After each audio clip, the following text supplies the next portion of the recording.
The retching began before the clock could strike 4, a wet, tearing violence that hooked into Florence's sleep and dragged her upright. She did not move at once, lying rigid in the dark to count the spasms rattling the plaster wall between her chamber and his. 1, 2, 3, the vibration humming through the headboard until the silence felt heavier than the noise. Swinging her legs over the side, she found the floorboards biting into bare soles, cold as iron pulled from a winter forge. Reaching for the matchbox, she struck a light that hissed into a sickly yellow bloom, casting long, distended shadows from the wardrobe, which twisted the familiar silhouette of her dressing gown into something hunched, and she tied the sash until the knot dug into her waist, another heave from the adjoining room sounding louder, more desperate.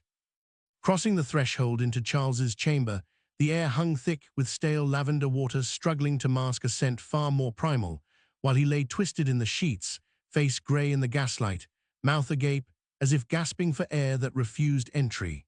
A porcelain basin sat beside the bed, half full of fluid catching the light with an oily, iridescent sheen. Kneeling, the stiff black crepe of her morning cap scraped against her temples, a constant friction that had worn a raw patch behind her ears over the last week, yet she ignored it to lean closer where the smell hit here, not bile, not wine, but something metallic and sharp, like blood held too long in the mouth. Charles turned his head, eyes unfocused and staring through her. "Florence," his voice emerged as a ruin of gravel, "the taste, it burns." She reached for the water jug, pouring a measure into a glass with a hand that did not shake, for to tremble would be to admit a fear she could not afford in this house. "Drink this," she commanded, "rinse your mouth." He pushed the glass away, letting it wobble until water slopped over the rim to stain the mahogany dark. "No, not water, it tastes of coins, copper pennies on the tongue." "Delirium," she said, though the word felt false and brittle in her throat. "You need to cool the fever." "It is not fever." Charles gripped the sheet, knuckles white against the linen. "Something is wrong. Check the decanter, the sherry." Florence stood, her corset stays pressing against ribs until each breath required a conscious, laborious effort, and moved to the sideboard where the glass decanted sat among medicine bottles, the dark amber liquid catching the gaslight. She had tasted it an hour prior when he first complained, suspecting spoilage but finding only dry warmth, yet now the surface seemed to ripple under her gaze. Lifting the stopper, she found the scent faint, masked by cork, but underneath lay that same metallic tang sharp enough to make her salivary gland sash, so she replaced the stopper with a definitive click. "I will send for Dr. Harrison," she stated. "No," Charles muttered, head falling back. "Too late. He will say excess. He always says excess. George knows your constitution." "George knows nothing." A spasm seized him, curling him inward, knees to chest, back arching off the mattress in bow of pure agony, while a low, animal sound escaped him, stripped of all dignity. Florence stepped forward, then halted, hands hovering near his shoulder, wanting to offer comfort but held back by the rigidity of her own body as the stays tightened, stealing her breath, leaving her a monument to propriety while her husband fractured before her. Turning from the bed, she called out, "Mrs. Cox," and the housekeeper appeared instantly as if waiting in the hallway, cap straight and expression carefully blank, though her eyes darted to the basin before meeting Florence's gaze. "Send John to Dr. Harrison's house," Florence ordered. "Wake him, tell him Mr. Bravo is failing." Mrs. Cox hesitated. "At this hour, ma'am, he will be cross." "Let him be cross, go." The housekeeper dipped her head and vanished into corridor shadows, footsteps swallowed by the thick carpets lining the priory halls. Returning to the bedside, Florence found Charles still, his breathing reduced to shallow, rapid sips that did little to oxygenate his blood, and she looked again at the decanter where the gaslight seemed to distort the liquid, making it appear thicker than wine ought to be. She remembered the taste from an hour prior, how she dismissed it as exhaustion's trick, but now the memory bloomed phantom and persistent. Copper, blood, poison. The boundary between room and world felt thin, permeable, the gaslight flickering to cast an elongated shadow of the decanter against the wall that looked briefly like a weapon leaning on the plaster before blinking back to normal. Charles made a small whimper. Florence placed a hand on his forehead, finding the skin clammy and cold despite the fever burning within, and she wanted to tell him she believed him, that she knew the sherry was wrong, but the words stuck, for to speak them aloud was to make them real, to invite the scrutiny and prying eyes of men like Sir William Gull, who would see only a widow with a motive. Smoothing his hair back from the damp forehead, she whispered, "Help is coming." But Charles did not answer. His eyes closed again, lashes dark against theggery of his cheeks. The weight stretched, elastic and thin, until the clock on the mantel ticked 3 times in a space that felt like an hour. Florence remained standing by the bed, the stiffness in her spine growing into a dull ache that radiated down to the small of her back, constrained by the whalebone of her stays, which refused to yield even when her lungs begged for air. Outside, the rain increased, drumming against the windowpane in a rhythm that matched the shallow rise and fall of Charles's chest, yet inside the room the gas jets hissed with a steady, mocking indifference. She adjusted the lace at her throat, fingers trembling slightly now that the immediate crisis of sending for the doctor had passed, leaving her alone with the consequence of her own suspicion. A heavy knock struck the front door below, solid and authoritative, followed immediately by the muffled tread of boots on the stairs. Florence did not move to greet him. To leave the bedside now would be to admit she was not entirely in command of the situation, so she held her ground while the door handle turned and Dr. George Harrison entered in a swirl of damp wool and cold air. His coat was dark with rainwater at the shoulders, droplets clinging to the collar like beads of mercury, and his hair was plastered to his forehead in disordered strands that stripped him of his usual professional polish. He carried his black bag in one hand, gripping the leather handle so tightly the knuckles stood white, and he crossed the room without looking at her, going straight to the side of the bed, where he set the bag down with a thud that made Florence flinch. "George," she said, the name catching in her dry throat. He did not answer immediately, instead placing 2 fingers against Charles's wrist. His head bowed as he counted the pulse, while the seconds dragged out into a silence that pressed against her eardrums. Harrison's face was grim, the lines around his mouth deepening as he shifted his hand to press the palm against Charles's forehead, then down to the stomach where the muscles lay rigid beneath the sheet. "How long has he been like this?" Harrison asked, his voice low and hurried, still not meeting her eyes. "Since midnight. The vomiting started first." Florence stepped closer, the rustle of her black crepe skirts loud in the small space. "I told you, the sherry, there is something wrong with the decanter." Harrison finally looked up, his expression shifting from concern to a weary impatience that she knew well, the look of a man who has heard this before and lacks the energy to humor it. "Mrs. Bravo, please, let us attend to the patient before we assign causes." He reached into his bag, withdrawing a small bottle of laudanum and a measure glass, the glass clinking against the crystal stopper with a sharp, brittle sound. "This is bilious colic. Severe, certainly, but consistent with his previous attacks. He has been eating heavily, drinking port, living without restraint." "He does not drink port, he drinks sherry." Florence kept her voice level, though the corset felt as if it were tightening with every breath she took, the stays digging into her ribs like blunt knives. "And I tasted it, George, an hour ago. It tastes of metal." Harrison paused, the measure glass hovering over the bottle, and for a heartbeat she thought he might listen, might acknowledge the fear that was coiling in her gut like a viper. Then he shook his head, a quick, dismissive jerk, and poured the dark liquid into the glass. "Suggestion is a powerful thing, Florence. You are tired. You have been sitting up with him for nights, and now your nerves are fraying." He turned back to Charles, lifting his head to administer the dose, spilling a drop onto the pillowcase where it stained the linen brown. Men of his constitution are prone to excess. The body rebels. It is not poison, it is nature. Charles groaned, a low sound of protest as the liquid was forced between his lips, but he swallowed reflexively, his throat working against the will of his unconscious mind. Harrison set the glass down and wiped his hands on a handkerchief, the fabric emerging grey with the grime of the sick room, and finally he faced her fully. His eyes were dark and unreadable in the flickering gaslight, holding a mixture of pity and something harder, something that looked like protection but felt like confinement. "I will prepare a poultice for the abdomen. It will draw out the heat. You must sit down. You look as though you might faint." "I will not faint." She gripped the bedpost, the wood cold and smooth under her palm, anchoring herself against the urge to scream that he was wrong, that the copper taste was not a trick of her mind, but a fact as solid as the floor beneath them. "You must test the wine, if there is antimonia." "There is no antimony." Harrison's voice snapped, sharp as a whip crack, silencing her before she could finish the thought. Do not speak of such things in this house, not yet. Let us stabilize him first before we invite panic. He moved to the door, hand on the latch, but stopped without turning around. Keep him warm. Do not let him take any more food. I will return once the poultice is ready. He left then, closing the door softly behind him, the click of the latch sounding like the locking of a cell. Florence stood alone in the room, the scent of his rain-soaked coat lingering in the air to mix with the stale lavender and the underlying metallic tang that seemed to be rising from the walls themselves. Charles breathed on, shallow and rapid, unaware of the debate that had just occurred over his prostrate form, unaware that his wife's word had been weighed against a doctor's reputation and found wanting. She looked at the sideboard, at the decanter standing sentinel among the medicine bottles, the amber liquid catching the light with a deceptive clarity.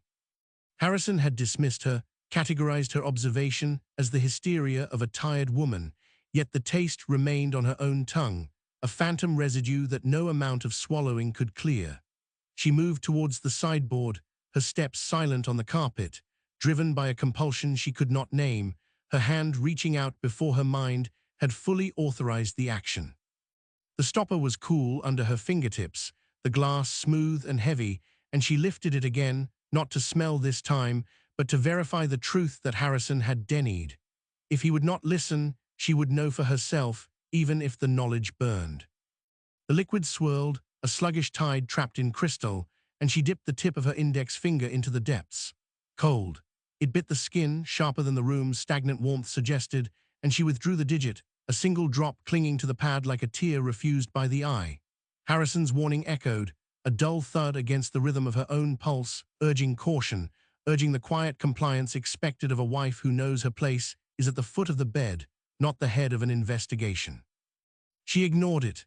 The finger rose to her lips, trembling not from fear, but from a terrible magnetic necessity, and the tip of her tongue met the wetness before her mind could construct a barrier of doubt. Bloom.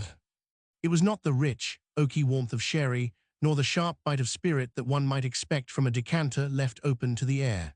It was a flavor of old pennies, of blood dried on a cobblestone, of something metallic and vile that coated the roof of her mouth and slid down the throat with an oily persistence. Florence recoiled, a physical jerking of the head that sent a strand of loose hair whipping across her cheek, but the taste did not flee. It anchored itself, rooting into the mucous membranes, spreading outwards until the very air she inhaled seemed to carry the same rusty taint. Harrison spoke of colic, of excess, of the natural rebellion of a gluttonous body, yet here was the evidence, sitting heavy and undeniable on her tongue, a secret that the house itself seemed to be exhaling through the cracks in the floorboards. She swallowed, a reflexive action that felt like swallowing a stone, and the copper flavor trailed down her esophagus, leaving a burning path in its wake. For a heartbeat, the room tilted, the gaslight flaring bright then dimming, as if the supply itself were choking on the revelation.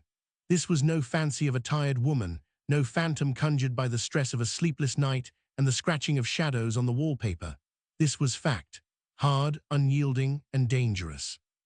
To acknowledge it fully was to invite a chaos that would tear the fabric of the priory apart, to suggest that the man dying in the bed behind her was not suffering from nature's whims, but from the calculated malice of someone within these walls, someone who had poured this draught, someone who might still be watching.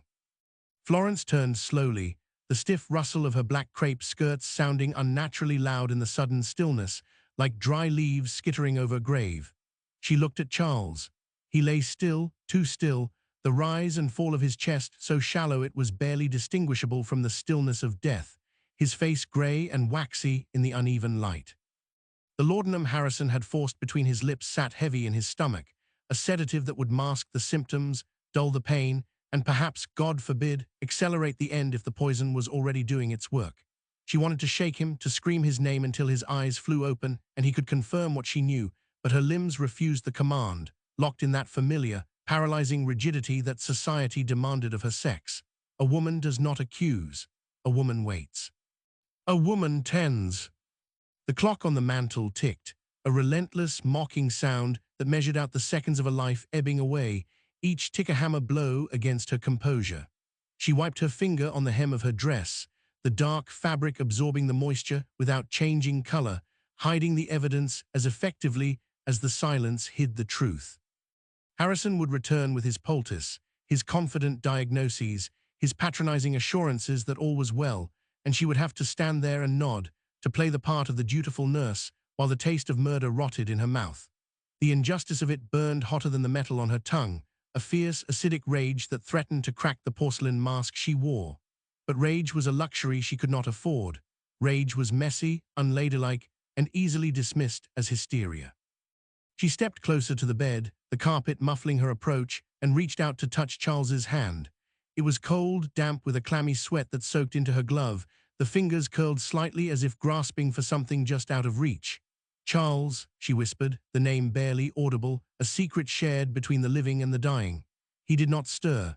The silence stretched, taut and brittle, ready to snap at the slightest provocation. Outside, a carriage rumbled past on the high road, the wheels crunching on the gravel, a reminder of the world continuing its indifferent rotation, while inside these walls time had curdled into something thick and suffocating.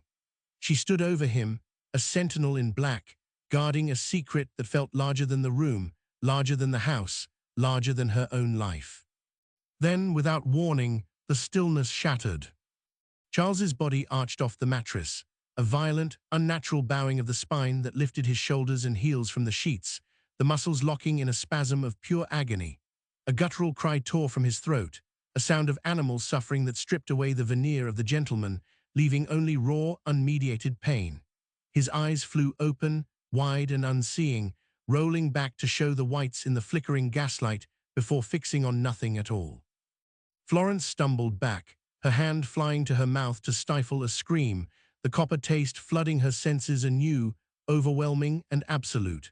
The convulsion racked him, shaking the bed frame, thrashing against the confines of the sheets, as if trying to escape his own skin. She stood frozen, her hands clutching the fabric of her skirts so tightly that the knuckles bleached white, bone-colored knots against the black wool. Unable to move, unable to help, unable to do anything but watch the poison complete its work while the house held its breath. The spasm released him as abruptly as a fist opening, leaving Charles slack against the sheets, his breathing ragged and wet. Florence exhaled, a sharp intake of air that caught in her own throat, lodging there like a fish bone. She reached for the teacup on the bedside table, the porcelain cool against her trembling fingers, and lifted it to her lips. The steam rose in a thin, grey ribbon, carrying the scent of stale leaves and milk that had skin forming on the surface. She tilted the cup. Liquid touched her tongue, her throat refused the swallow. Muscles locked, the gullet spasmed in reverse. She set the cup down with a clatter that sounded like a gunshot in the quiet room. The tea sloshed over the rim, pooling on the saucer, milky and useless. Her hands shook, not from cold, but from the rigid cage of whalebone and busk pressing against her ribs. The stays dug in, unyielding, a structural necessity for a woman of her station even at 4 in the morning. To loosen them would be to invite the scrutiny of the household, to admit that composure had slipped, that the wife was merely flesh and blood and not a monument to duty. She drew a breath, shallow and high in the chest, and the wire bit deeper. A shadow moved at the periphery of her vision.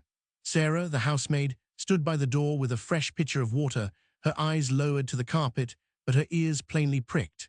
The girl had witnessed the convulsion through the open door. The entire house had heard Charles scream.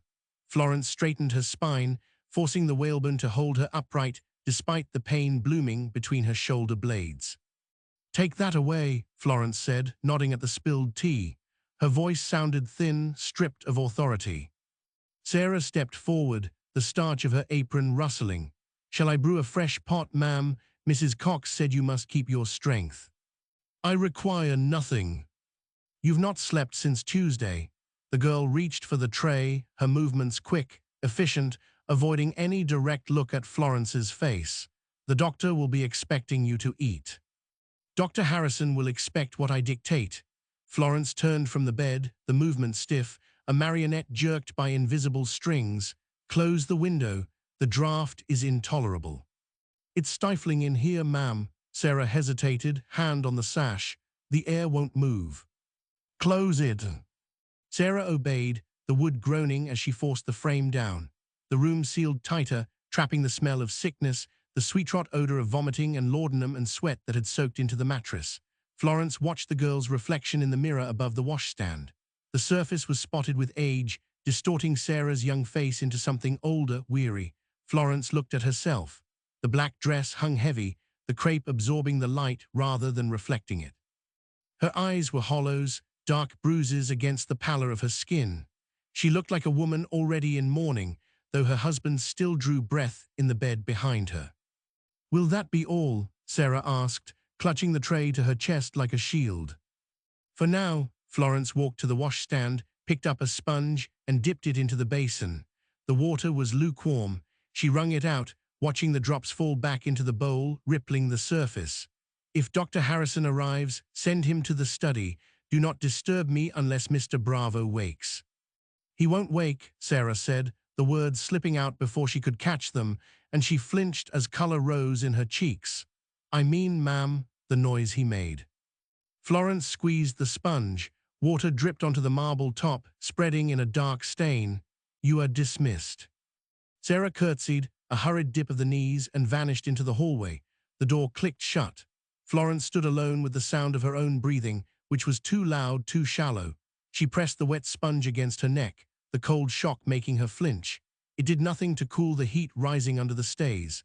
The fabric scratched at her temples where the cap ties dug in, a constant, nagging friction that reminded her of the noose tightening around her neck. She wanted to tear the dress off, to rip the laces from her back and breathe until her lungs expanded fully, but the image of Sarah's judging eyes stopped her. Propriety was an armor heavier than iron. She dried her neck with a towel, the linen rough against her skin. In the mirror, her reflection remained static, a portrait of a widow before the fact. She thought of the decanter in the dining room, the stopper she had replaced with a definitive click. The memory of the taste lingered, not copper now, but ash, dry and coating the roof of her mouth. It was everywhere, in the water, in the air, in the silence that filled the gaps between Charles's ragged breaths. She turned from the mirror and looked at the bed. Charles lay still, his chest rising and falling in a rhythm that seemed too slow to sustain life. Florence moved to the bedside again. She could not leave him. To leave was to admit guilt, to suggest she had somewhere else to be, some other business than the vigil of a wife. She smoothed the sheet over his shoulder, her hand hovering over the damp linen. The fabric was cold. She pulled the coverlet higher, tucking it under his chin with mechanical precision. Her fingers brushed his jaw. The skin was slack, the muscle tone gone. "Forgive me," she whispered, though she did not know for what. Was it for the tea she could not drink, or the stays she would not loosen? Perhaps it was for the silence she kept while he died. Charles did not answer. He could not. She stood back, clasping her hands in front of her to hide their trembling. The room felt smaller than it had an hour ago, the walls pressing in, the ceiling lowering. The gas jets hissed softly, a snake-like sound that seemed to come from the walls themselves. She needed air. She needed to escape the suffocating intimacy of this room, even for a moment. The door handle was cold brass under her palm. She turned it, the latch clicking softly, and stepped into the hallway. The corridor was dimmer than the sick room, the carpet swallowing her footsteps. She walked towards the study, her stays creaking with every stride, a rhythmic reminder of her confinement. At the turn of the stairs, a voice drifted up from the hall below, low and urgent. Harrison. He had arrived. Florence stopped, one hand on the banister, the wood smooth and worn by generations of grip. She should go down. She should tell him about the taste, about the decanter, about the fear that sat in her throat like a stone. She opened her mouth to call his name. No sound came out. Her hands froze on the banister, white-knuckled and still. The paralysis took her again, locking her joints, sealing her lips. She listened to Harrison's voice murmuring to someone in the hall, perhaps Mrs. Cox, discussing dosages and timings and the inevitable end. They spoke of Charles as if he were already a memory, a case to be closed, a problem to be managed. Florence remained on the landing, hidden in the shadows of the upper floor, unable to move down towards them and unable to return to the room where her husband lay dying. The silence stretched, taut and brittle, ready to snap at the slightest provocation. The murmur below ceased, footsteps ascended. Harrison appeared on the landing, his coat damp with the morning mist, carrying the smell of wet wool and carbolic soap that cut through the stale air of the house. He did not look at the sickroom door, but fixed his gaze on Florence, his expression tight, the skin around his eyes drawn pale as parchment. He beckoned her towards the shadowed alcove where the light from the downstairs hall failed to reach, a space barely wide enough for two people to stand without touching. "Come here," he said, voice low. She moved, the whalebone of her corset digging into her ribs with every step, a sharp, unyielding pressure that made her breath hitch in her throat. The tea she had forced down earlier sat heavy and cold in her stomach, refusing to pass, as if her body recognized the danger before her mind could name it. Harrison caught her elbow, his grip firm, steering her into the darkness where the wallpaper pattern dissolved into a blur of dark vines. "The vomiting has changed," he whispered, leaning close enough that she could feel the warmth of his breath against her cheek, a stark contrast to the chill rising from the floorboards. "It is no longer mere bile. There is blood, bright red, flocculent, mixed with the gastric fluids." Florence stared at the button on his cuff, silver and tarnished, unable to lift her eyes to his face. "He has been retching since Tuesday." "Not like this." Harrison's hand tightened on her arm, the fingers pressing into the black fabric of her sleeve. "These are the signs of irritant poisoning, Florence, specifically antimony." The word hung between them, solid and ugly, a stone dropped into a still pond that sent ripples through the very floor she stood on. Antimony. The taste of ash bloomed again on her tongue, vivid and choking, making her swallow hard against the constriction of her throat. She wanted to pull away, to step back into the light where things made sense, where husbands died of apoplexy or heart failure and not from poison administered in their own homes. "Say nothing," Harrison urged, his voice dropping to a thread of sound that barely disturbed the dust motes dancing in the gloom. "Do not speak of it to the servants. Do not mention it to Mrs. Cox. If panic takes hold, if they begin to whisper of foul play before we are certain, the household will fracture. And if we are certain, then we deal with it." He released her arm, smoothing the crease in his own sleeve with a gesture that looked too casual, too practiced. "For now, silence is the only medicine that will do no harm. Nod to me. Let me see you understand." Florence nodded, the movement stiff, her neck muscles protesting against the rigidity of her collar. The stays squeezed harder, restricting the expansion of her lungs until her vision spotted with tiny dancing lights. She was agreeing to a lie, or perhaps a delay that amounted to the same thing, burying the truth under layers of propriety and medical discretion. Harrison watched her, his eyes searching hers for any sign of rebellion, before he seemed satisfied and stepped back into the semi-light. "Go to him," he said. "Keep him comfortable. I will prepare the next dose." He turned and descended the stairs, his footsteps silent on the runner, leaving Florence alone in the alcove with the taste of metal coating her teeth. She waited until the sound of his movement faded completely, until the house settled back into its watchful quiet, before she forced her legs to move. Each step towards the sickroom felt like wading through deep water, the air thick and resistant, pressing against her face.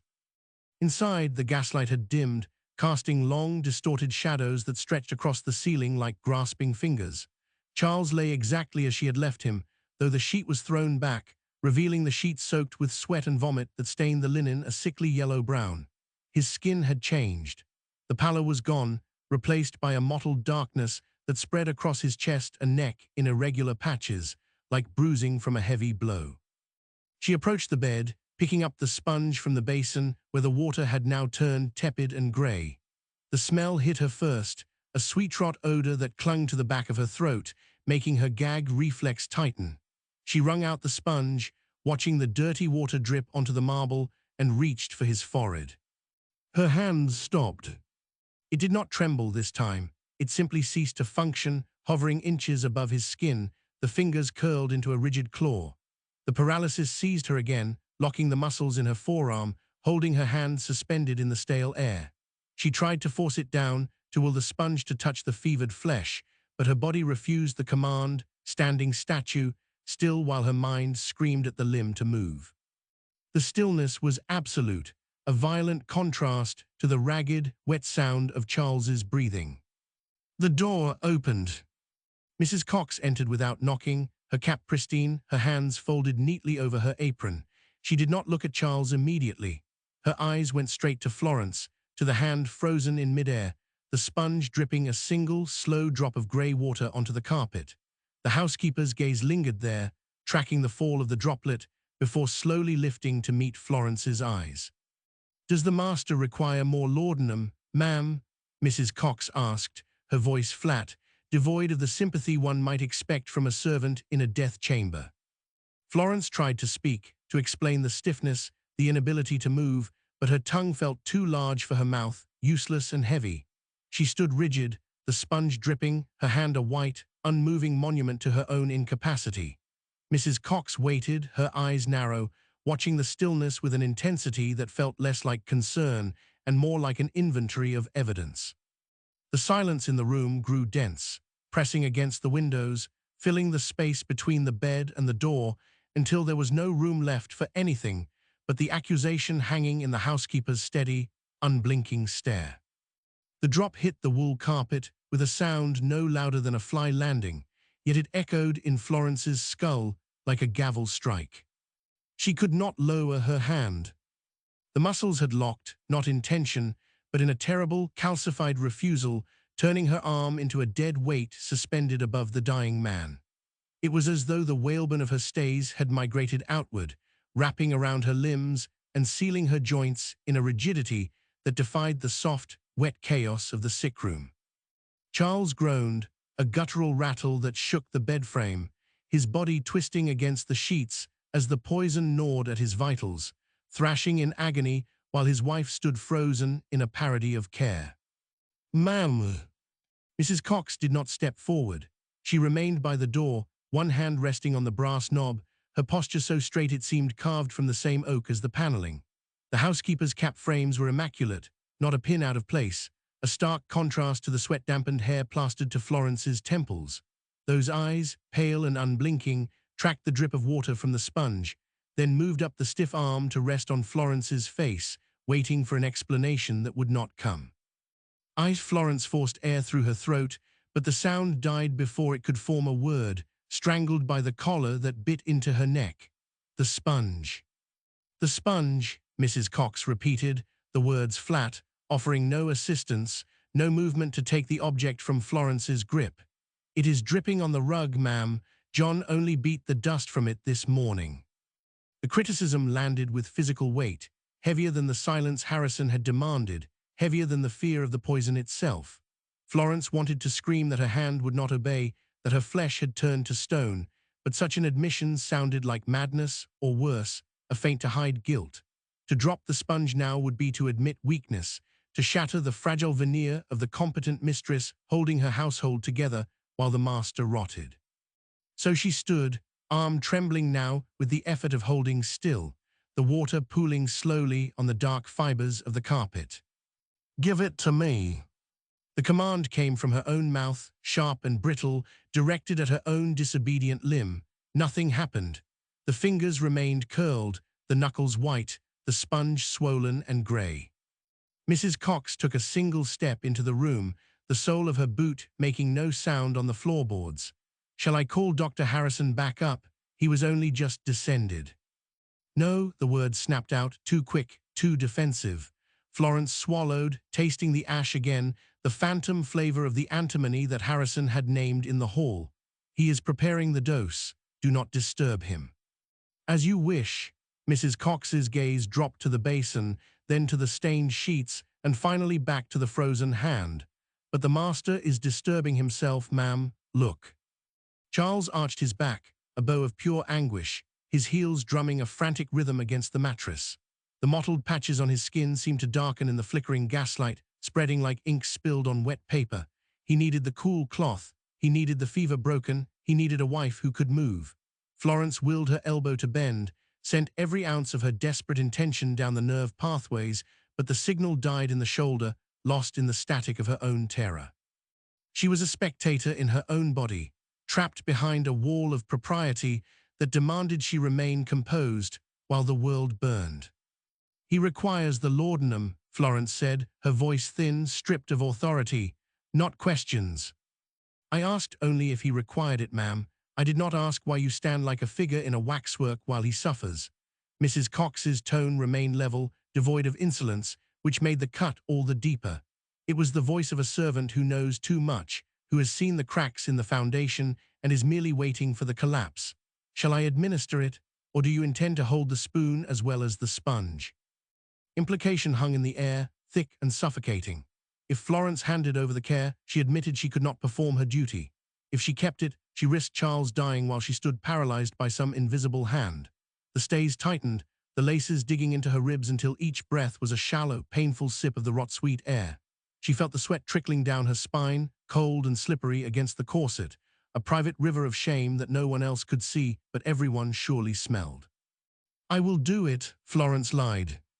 She focused on her wrist, imagining the tendons snapping loose, imagining the ice melting. Slowly, agonizingly, the hand began to descend. It was not a fluid motion. It jerked downward in increments, a machine running out of power, until the sponge finally brushed Charles's forehead. The touch was clumsy, smearing the sweat rather than wiping it, but it was movement. It was life. Mrs. Cox watched the gesture, her expression unreadable. "Very good, ma'am." She did not leave. She stood by the door, hands folded once more over her apron, observing the slow, stiff motions of Florence's arm as she attempted to clean the face of her husband. The housekeeper's eyes narrowed slightly, tracking the tremor in Florence's wrist, the way the mistress flinched when Charles let out another sharp cry of pain. It was an inspection, a cataloguing of every hesitation, every delay. "The laudanum," Florence prompted, unable to bear the scrutiny any longer. "You were sent for it." "I was sent to ask if it was required," Mrs. Cox corrected gently. "Dr. Harrison did not specify the timing. He said only to attend to the master's comfort." She paused, tilting her head slightly to the side, the gaslight catching the hard line of her jaw. "And you seem so occupied, ma'am. Perhaps it is best I wait until Dr. Harrison returns with the mixture himself, to ensure the dosage is precise." "He told you to ask me," Florence said, the desperation creeping into her tone, stripping away the last of her composure. "I am his wife, I decide." "Indeed." Mrs. Cox's lips pressed together, a thin line of pale flesh that might have been pity or might have been judgment. But a wife who cannot move her hand might not be the best judge of medicine, especially now, when the symptoms are so particular. The word particular landed like a stone in the quiet room.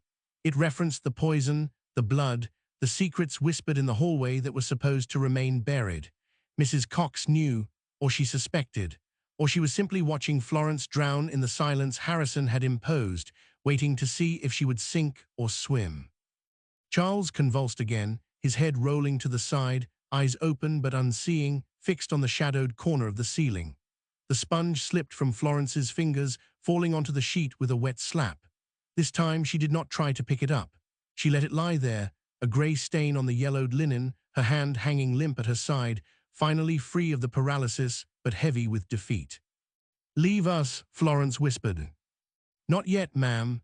Mrs. Cox pushed off from the doorframe, taking another step into the room, closing the distance between them. "I think I shall stay until Dr. Harrison comes. Someone must witness the care being given, for the sake of the household, for the sake of clarity."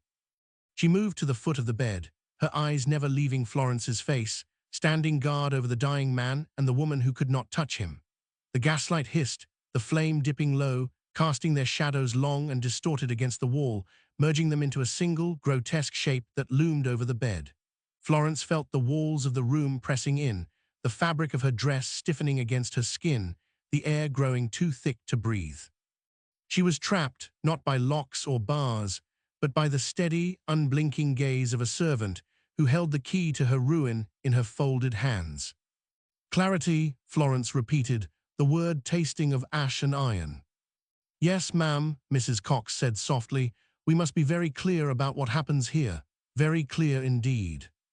Outside, the wind picked up, rattling the sash windows, but inside, the silence was absolute, broken only by the wet rattle of Charles's throat and the soft, rhythmic tapping of Mrs. Cox's finger against her apron, counting down the seconds until the doctor returned to seal their fates. Florence looked at her own hand, still hanging useless at her side, and wondered if she would ever be able to lift it again, or if it would remain forever frozen in the moment the suspicion took hold. The latch clicked. Mrs. Cox stepped back into the shadows, her apron rustling like dry leaves, as the door swung inward to admit a gust of cold air that extinguished the candle on the washstand. Sir William Gull filled the doorway, his broad copyright egrave brushing the frame, bringing with him the chill of the hallway and the pungent aroma cigar smoke that clung to his heavy koa like a second skin. He did not wait for an invitation. 3 other men crowded in behind him, top hats in hand, their eyes adjusting to the dimness while their boots tracked mud onto the clean, scrubbed boards. Florence stood by the bed, her hand still hanging limp at her side, feeling suddenly exposed in the glare of their attention. Harrison was among them, trailing at Gull's elbow, his face pale and drawn as if he had already been condemned for the illness unfolding on the linen. He avoided looking at her. The new presence in the room shifted the air pressure, compressing the oxygen until Charles's rattling breath sounded louder, a wet tear in the fabric of the consultation. "Move, madam," Gull said. His voice was low, resonant, leaving no room for debate. She stepped aside, the stiffened bodice of her dress resisting the motion, pinching at her ribs where the fabric had grown damp with sweat. Gull approached the bed without removing his gloves, leaning over the convulsing form of her husband with the detached curiosity of a man examining a flawed mechanism. The other physicians formed a semicircle, blocking her view, their black coats merging into a wall of wool and authority that excluded her from the sight of Charles's face. She could see only the back of Harrison's head, the grey at his temples catching the yellow sputter of the gas jet. "Antimony," Harrison murmured, though it sounded like a question. Gull straightened, pulling a handkerchief from his pocket to wipe a spot of vomit from his cuff. "Gastric irritation, common enough in cases of excessive indulgence. We shall not borrow trouble from the apothecaries." "But the symptoms," Florence said, the words tearing from her throat before she could check them. "The burning," he spoke of the decanter. Gull turned slowly. The movement was deliberate, heavy, conveying the weight of his reputation without the need for speech. He looked at her not as a wife, but as an obstacle to be managed, a hysterical element to be subdued for the sake of order. The gaslight flickered across his features, deepening the lines around his mouth into a grimace of patience. "Mrs. Bravo," he said, the title sounding like a reprimand. "Your husband is a grown man with habits known to his physicians. We require calm, not speculation born of fatigue." It was not fatigue. She gripped the bedpost, her knuckles white against the dark wood, feeling the vibration of Charles's coughing travel up through the frame and into her bones. The sherry tasted wrong, metallic, like blood. Harrison shifted his weight, scuffing his boot against the floorboard, a sharp sound that cut through the low murmur of the other doctors. He looked at Gull, then at the floor, saying nothing. The silence between the 2 men was heavier than the noise, a complicity that froze the air in Florence's lungs. She understood then that Harrison had already lost this argument before he had entered the room. "Enough," Gull said. He tucked the handkerchief away, smoothing the front of his coat. "The treatment is calomel and opium to settle the stomach. We will not poison the man further with theories of arsenic or antimony without proof. You will retire to the drawing room. Let us work." "I should stay." "You are in the way." He did not raise his voice, yet the command struck her with the force of a physical blow. "Your presence agitates the patient. Go." Florence looked at Charles. His eyes were open now, rolling blindly, searching for a face he could not find behind the ring of black coats. She wanted to reach out, to wipe the foam from his lip, but her hand remained frozen at her side, obeying the social dictate that held her more tightly than any paralysis. To push past them would be to admit a loss of control. To scream would be to confirm their suspicion that she was unfit, dangerous. So she swallowed the objection, feeling it scrape down her esophagus like ground glass. "Very well." She turned away from the bed, the movement stiff, her joints protesting the sudden shift from stillness to action. The housekeeper, Mrs. Cox, watched her from the corner, eyes wide and unblinking, offering no assistance, no comfort. The servant knew better than to intervene when the masters of medicine had spoken. Florence walked past them, the hem of her skirt dragging slightly on the mud-tracked floor, feeling the gaze of every man in the room burning into her back. The door closed behind her with a soft click, shutting off the sound of their debate but not the pressure of their judgment. She stood in the hallway for a moment, the cold air from the window seeping through her dress, chilling the sweat on her skin. The house was quiet here, removed from the immediate agony of the bedroom, yet the atmosphere remained thick with unspoken accusation. She could taste it again, the coppery tang on the back of her tongue, stronger now than it had been in the room itself. It was in the dust motes, dancing in the draught, in the polished wood of the banister, in the very air she drew into her constricted lungs. Her feet carried her down the stairs without conscious instruction, moving towards the drawing room where the shadows were longer, and the chairs offered a place to sit without purpose. A maid appeared from the kitchen, balancing a tray with a covered dish and a pot of tea, the scent of warm bread drifting up to meet her. Florence shook her head, a sharp jerk of movement that made the maid flinch and step back.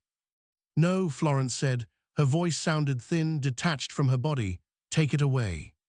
"But ma'am, you must keep your strength." "I said take it." She pushed past the girl, entering the drawing room and sinking into the chair nearest the fire, though the grate held only cold ash. The tray remained on the table outside, the smell of food turning her stomach, mixing with the phantom flavor of metal that coated her mouth.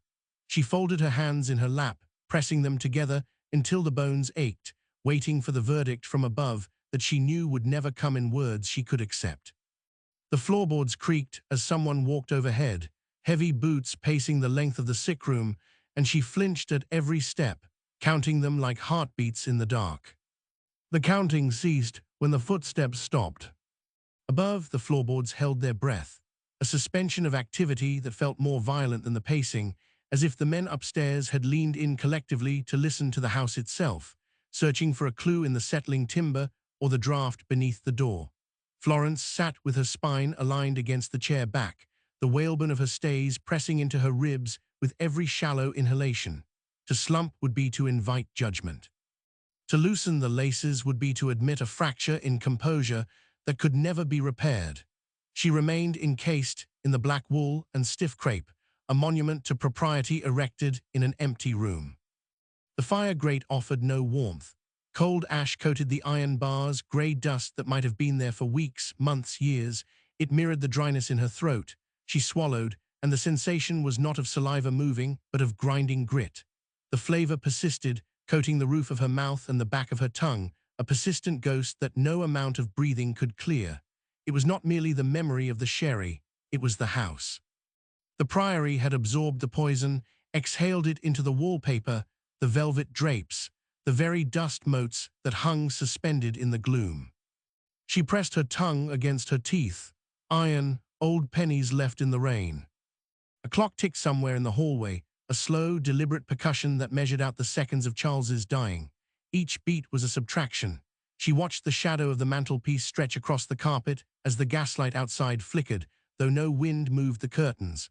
The light within the room was dying too.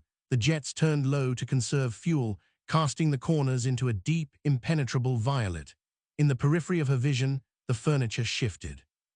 The armchair opposite became a crouching figure, the side table elongated into a reaching limb. She did not turn her head to verify the shapes. Movement invited the eye to wander, and wandering suggested anxiety. She fixed her gaze on the cold grate. Harrison would be up there. He would be standing by the bed, holding the basin, watching the vomit darken. He knew what it was. He had said the word, whispered it like a prayer or a curse, and then he had let Gull crush it under the heel of his authority. She understood the calculation. To accuse was to scandalize. To name the poison was to invite the police, the reporters, the dissection of her private correspondence and her past life. Gull protected the reputation of the class, not the life of the man. Charles was already gone.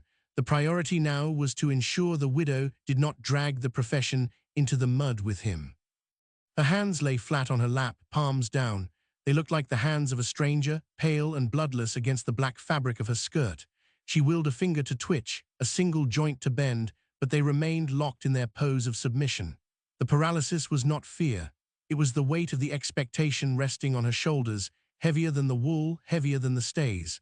A woman in her position did not rage. She did not break down the door. She waited for the men to finish their work and tell her what had happened to her husband. The tray outside the door remained untouched. The scent of the bread had faded, replaced by the smell of cooling tea and damp wool. Her stomach cramped, a sharp knot of hunger that she ignored. To eat would be to acknowledge the body's needs over the spirit's duty. It would be to admit that life continued while Charles choked on his own fluids upstairs. Besides, the act of swallowing felt impossible. The throat closed against the idea of sustenance.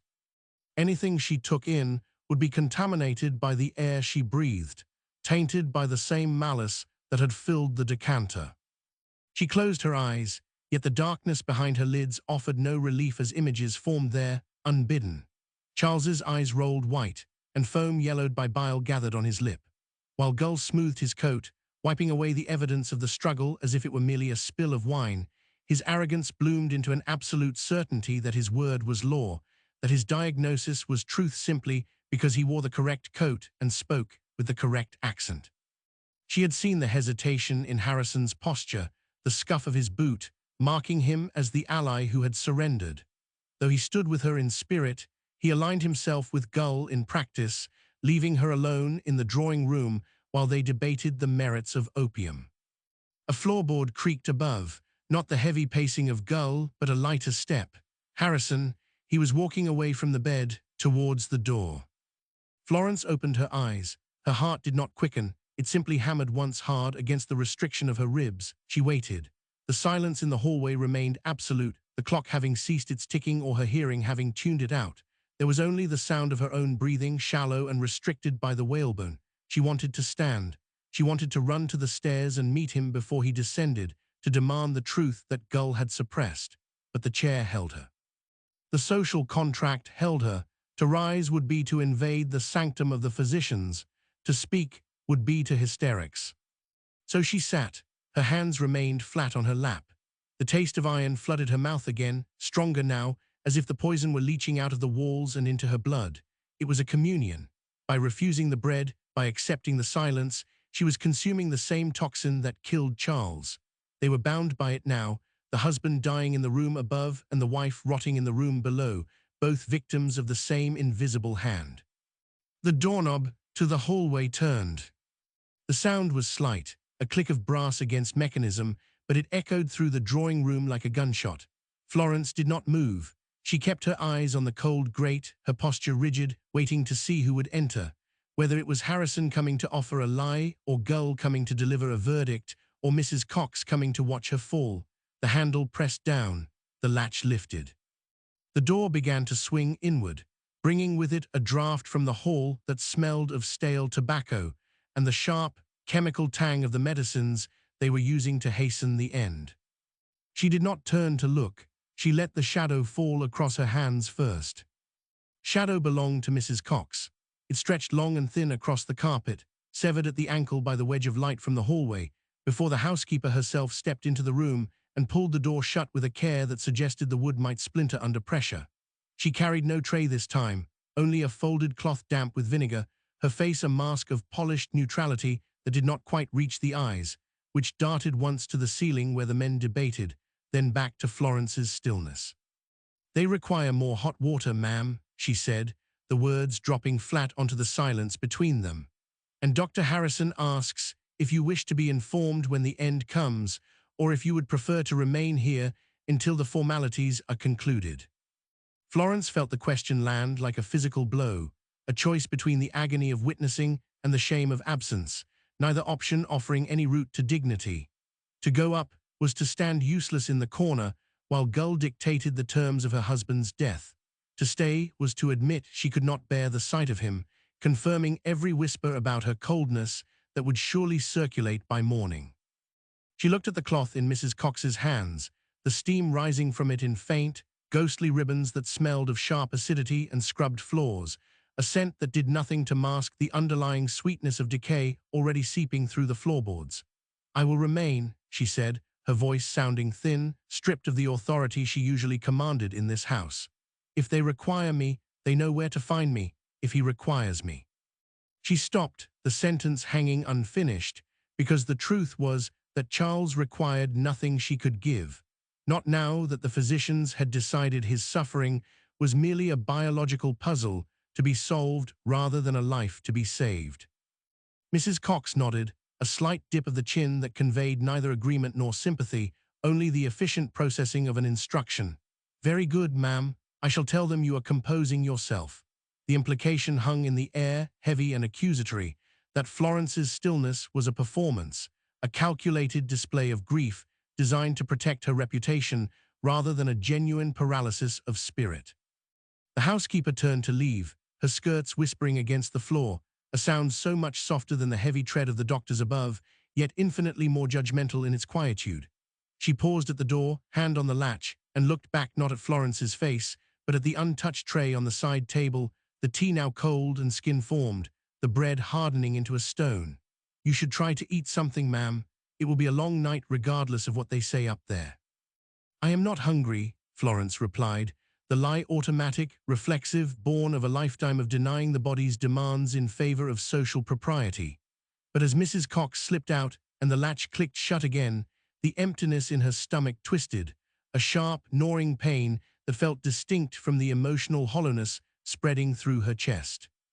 It was a physical rejection, her muscles locking against the idea of ingestion, as if swallowing any substance from this house would be to swallow the poison itself, to internalize the malice that had turned the priory into a tomb while the master still drew breath. She stared at the tray. The porcelain cup sat in its saucer, a perfect circle of white against the dark wood, and the liquid inside had settled into a murky brown stagnation, reflecting nothing of the room, offering no comfort. Above, the voices rose in volume. A door slammed, heavy and final, shaking dust from the cornice. Then footsteps, multiple pairs, moving with purpose towards the stairs. Gull was leaving. The realization hit her with a clarity that cut through the fog of her exhaustion. He was not staying to watch the end. He had given his orders, administered his palliatives, and was now returning to the safety of his carriage and his reputation, leaving Harrison to manage the actual dying. The distinction mattered. It meant that the authority had spoken, the verdict of natural causes or convenient ambiguity had been lodged, and the rest was merely housekeeping. Florence's hands tightened on the arms of her chair, the fabric rough against her palms, digging into the skin as she fought the urge to rise, to run out and intercept him, to scream the truth about the decanter until her voice broke. But she did not move.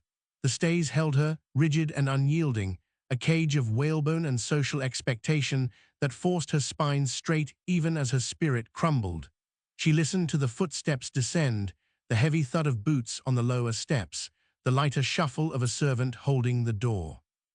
Voices murmured in the hall, too low to distinguish, then the sound of the front door opening, letting in a rush of cold night air that smelled of rain and coal smoke, a sudden intrusion of the outside world where life continued indifferent to the drama within these walls. Then the door closed, cutting off the sound, sealing them back in the suffocating silence of the sick room. Only Harrison remained. She knew it by the quality of the quiet that followed, a different texture than the silence Gull left behind. Gull's silence was arrogant, filled with the certainty of his own correctness. Harrison's was heavy with doubt, with the weight of things unsaid and choices made that could not be unmade. He would be standing in the hall now, perhaps loosening his cravat, washing his hands in the basin Mrs. Cox had prepared, scrubbing at skin that no amount of soap could cleanse. He had chosen his side, or rather, he had failed to choose hers, allowing the greater authority to drown out his own knowledge. They were alone now, the three of them, the dying man, the wife who knew too much, and the doctor who knew enough to be complicit. A knock came at the drawing-room door, softer than Mrs. Cox's, hesitant. "Florence," Harrison's voice, stripped of its professional cadence, sounding tired and older than it had this morning. He did not wait for an invitation but pushed the door open a fraction, peering in as if expecting to find her weeping on the floor. When he saw her sitting upright, hands folded, face composed, his expression shifted from concern to something akin to relief, quickly masked by professional detachment. "Gull has gone," he said, stepping inside but keeping his distance, as if she were contagious. "He believes it is a matter of hours. The spasms will increase, then it will be over." "And the cause?" Florence asked, the words tasting of ash in her mouth. "Did he agree with your assessment, or did he find a more convenient explanation?" Harrison flinched, a minute tightening of the jaw that she would have missed if she were not watching him with such predatory focus. He walked to the fireplace, though no fire burned there, and rested his hand on the mantel, looking down at the cold grate as if seeking answers in the soot. "He insists on bilious colic, complicated by the constitution. He will not hear of irritants, not without proof that cannot be provided without scandal. He turned to face her, his eyes dark and shadowed in the dim light. He says to pursue it now would be to destroy you, Florence, to invite an inquest, a dissection, a scrutiny of every letter you have ever written, every visit I have ever made. Is that what you want, to strip yourself bare before the public eye for a man who is already gone? The question hung between them, brutal in its honesty. It was the same calculation she had made herself, the same silence she had swallowed, but hearing it voiced by him, by the one person who shared her secret, made it real in a way that shattered the last of her composure. She looked at him, really looked at him, seeing the fear behind his professional mask, the fear not for Charles but for himself, for her, for the fragile structure of their lives that would collapse under the weight of a murder accusation. "No," she whispered, the word barely audible. "I do not want that." "Then we must let it be," Harrison said, stepping closer, reaching out a hand as if to comfort her, then pulling it back before he made contact. "We must let him die in peace, and we must survive the aftermath as best we can. Gull will sign the certificate, the world will accept his word, and we," he trailed off, gesturing vaguely at the room, at her, at himself, "we must live with what we know." Florence nodded, a slow, mechanical movement of her head. She understood. The silence was not just imposed upon them, it was a pact they had to honor, a conspiracy of restraint that would bind them long after Charles was buried. She looked down at her hands, still flat on her lap, and saw them tremble, just once, a betrayal of the stillness she had maintained for hours. The tremor stopped as quickly as it began, suppressed by the sheer force of her will, by the crushing weight of the stays and the expectations they represented. "Go back to him," she said, her voice steady now, stripped of emotion. "Do not leave him alone. I will stay here. If you need me, send Mrs. Cox." Harrison hesitated, then bowed his head slightly, a gesture of resignation rather than respect. "As you wish." He turned and left the room, closing the door softly behind him, leaving her alone once more with the cold grate and the untouched tray. The silence rushed back in, filling the space he had occupied, heavier than before because now it was confirmed, ratified by the man who loved her and the man who judged her. She was alone with the truth, and the truth was a poison that she would have to carry for the rest of her life, a silent tincture that would color every meal, every drink, every breath she took from this moment on. She reached out and touched the teacup, her fingers brushing the cold porcelain. It felt slick, unnatural, as if the surface were coated with something invisible and toxic. She pulled her hand back as if burned, wiping her fingers on her black skirt, though there was nothing there to wipe away. The sensation remained, a phantom stickiness on her skin, a reminder that the boundary between the inside and the outside had been breached, that the malice was not just in the decanter, but in the very air she breathed. She pushed the tray away, shoving it until it rattled against the wall, unable to bear its presence for another second. Hunger gnawed at her, sharp and demanding, but she would not feed it. She would starve rather than consume anything from this house, anything that might carry the taste of antimony on her tongue. Outside, the wind picked up, rattling the window panes, a sound like fingers tapping against the glass, trying to get in. Florence did not look up. She kept her eyes on the cold grate, watching the shadows lengthen as the gaslight in the hall was turned down, plunging the room into a deeper twilight. The darkness gathered around her, clinging to her black dresses, merging with the morning crepe until she was indistinguishable from the shadows themselves. She was becoming part of the house, a fixture of its silence, a monument to the secrets it held. And upstairs, Charles Bravo continued to die, his agony muffled by the floors and the walls, his voice silenced by the authority of men who valued reputation over truth. Florence closed her eyes again, but this time she did not fight the images. She let them come, the foam, the rolling eyes, the yellowed bile, the arrogant wave of Gull's hand. She accepted them as her penance, the price of her survival. She sat perfectly still, her hands flat on her lap, her breath shallow and restricted, waiting for the end to come, knowing that when it did, the silence would not break.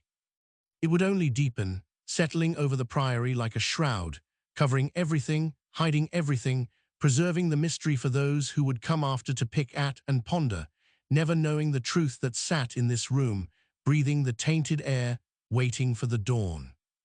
A single drop of rain struck the windowpane, a sharp tap that echoed in the quiet room, then another. The storm was breaking at last, washing the streets outside, cleansing the world of its dust and grime, while inside the stain remained, invisible and permanent. Florence opened her eyes and watched the water trace paths down the glass, distorting the light from the street lamps into jagged, meaningless shapes. She wondered if it tasted of iron too. The gasman climbed the step-ladder with the grace of a spider, twisting the brass key until the hiss diminished to a whisper. "A circumflex leave the hall jet, a circumflex," Harrison said. "A circumflex full burn, a circumflex." "A circumflex Sir William prefers the shadows, Doctor. A circumflex," the Marner's voice dropped, a servile murmur meant for the floorboards rather than the ceiling. "A circumflex says it settles the nerves, a circumflex."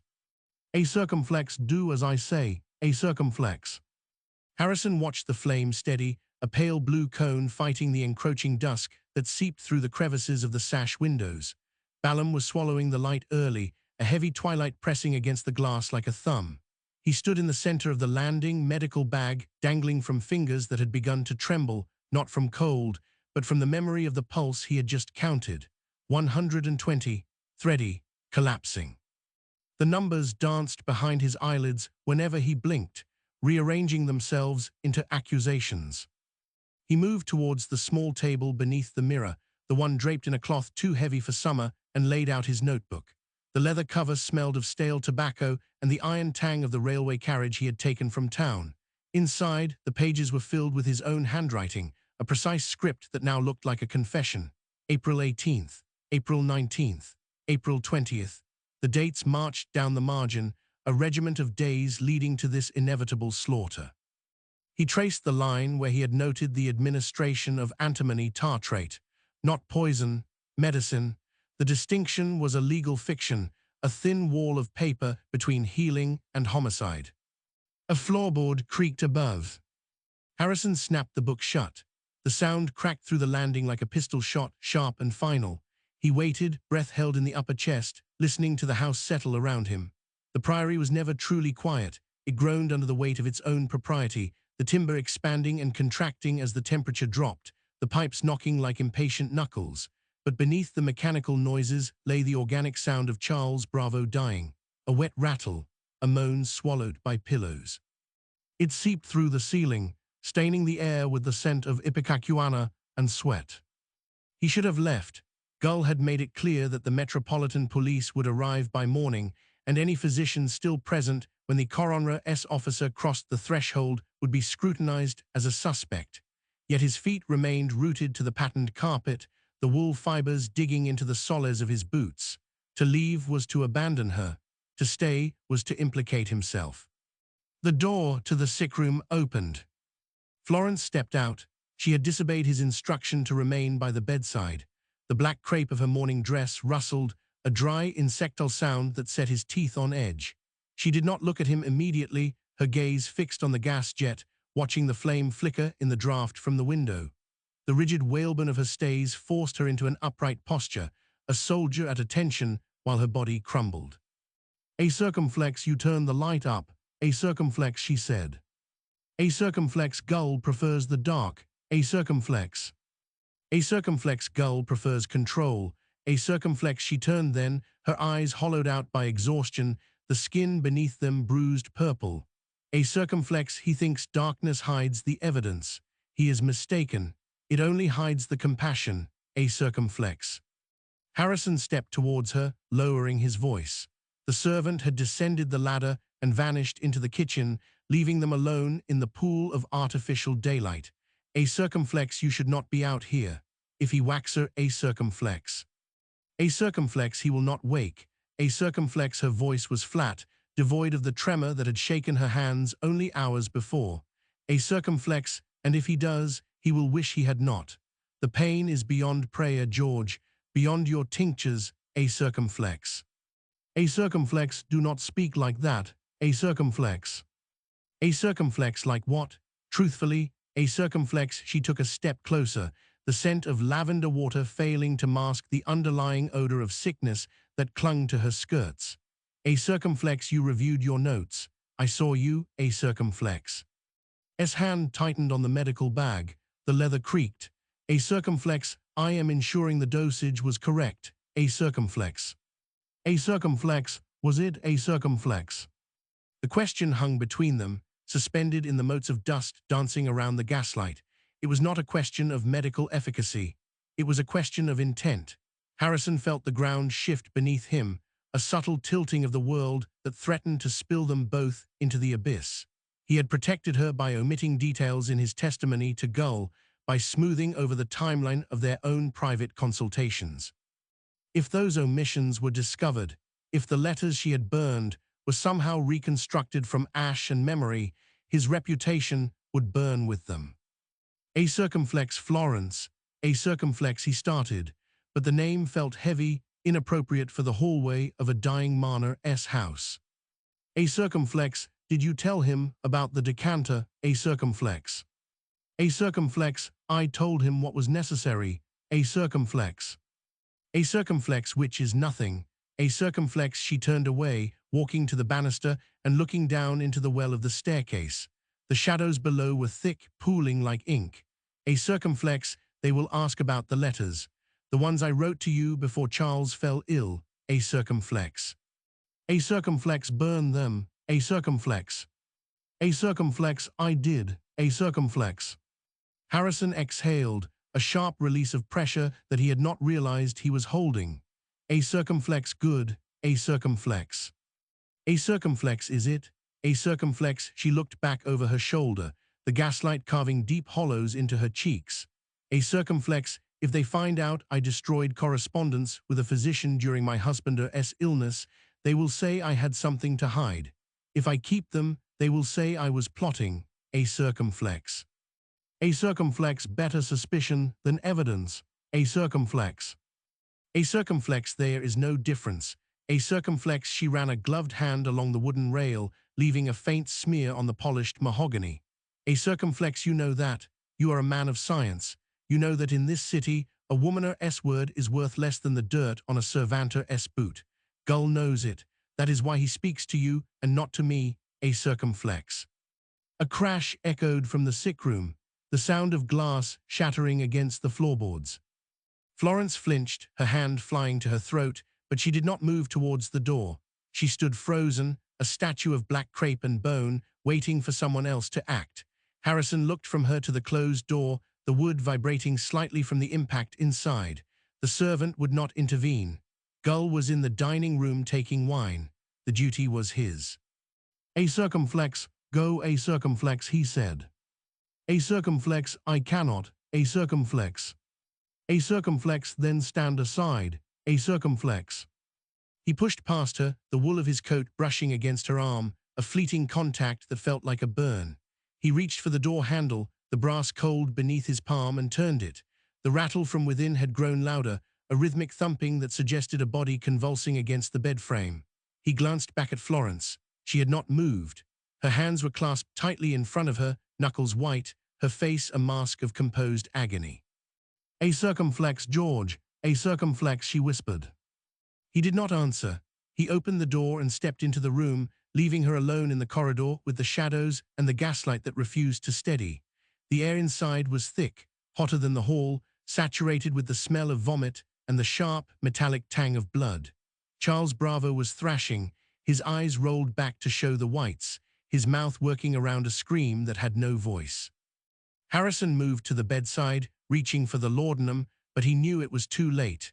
The poison had done its work. The only thing left to manage was the end. He looked at the broken glass on the floor, the spilled water soaking into the carpet, and realized with a sinking certainty that the noise had not been an accident. It was a warning.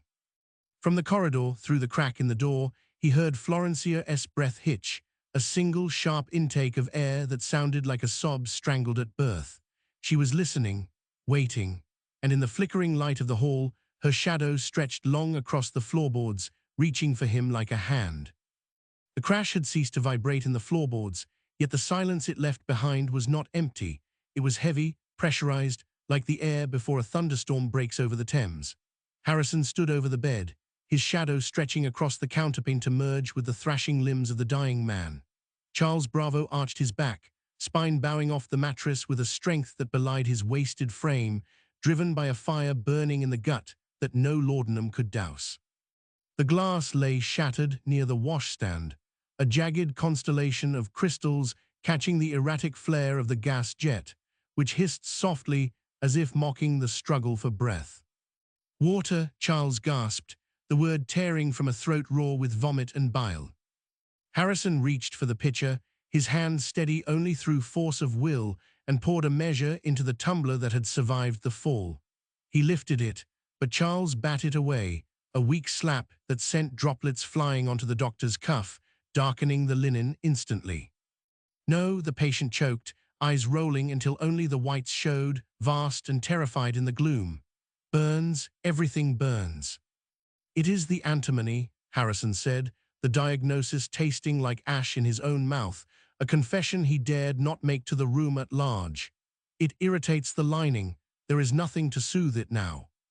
He wiped the spill from his sleeve with a handkerchief that smelled of stale tobacco and carbolic soap, the scent doing little to mask the coppery reek rising from the sheets. Behind him, the door creaked. Florence had entered. She moved without sound, the heavy wool of her morning dress swallowing the noise of her footsteps, though the rustle of her stiffened crepe petticoats whispered a frantic rhythm against her ankles. She did not approach the bed immediately.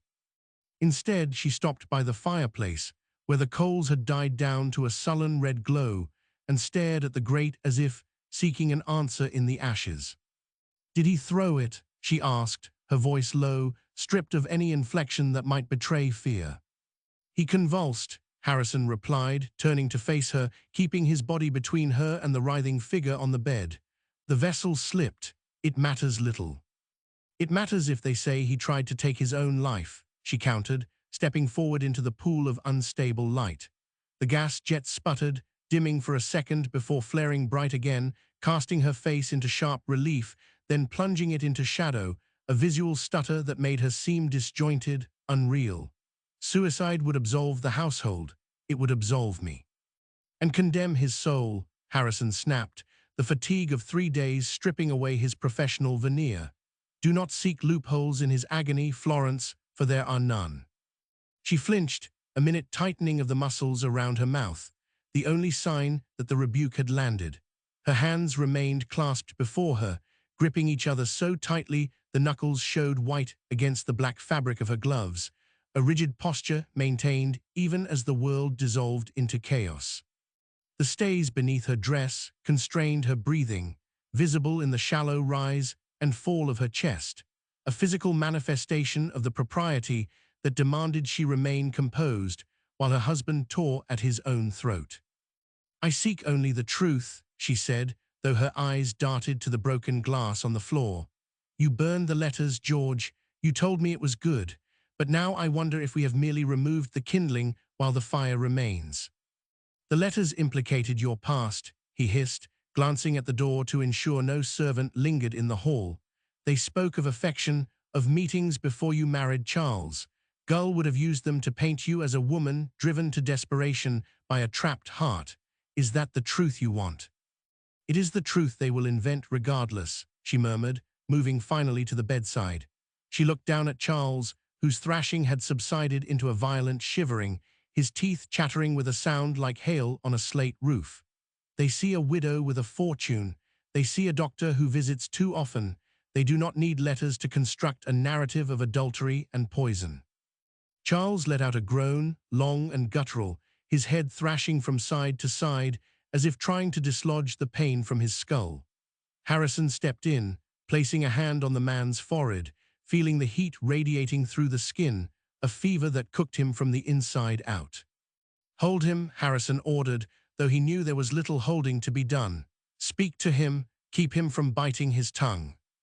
Florence leaned over, her face inches from her husband's, the scent of lavender water clashing violently with the stench of sickness. "Charles," she said, her voice unnaturally loud in the small room. "Charles, listen to me. It is Florence." His eyes focused on her for a fleeting second, wide with a recognition that brought no comfort. "Decanter," he wheezed, the word bubbling up through fluid. "Taste, metal." Florence stiffened, her hand hovering over his shoulder before pulling back as if burned.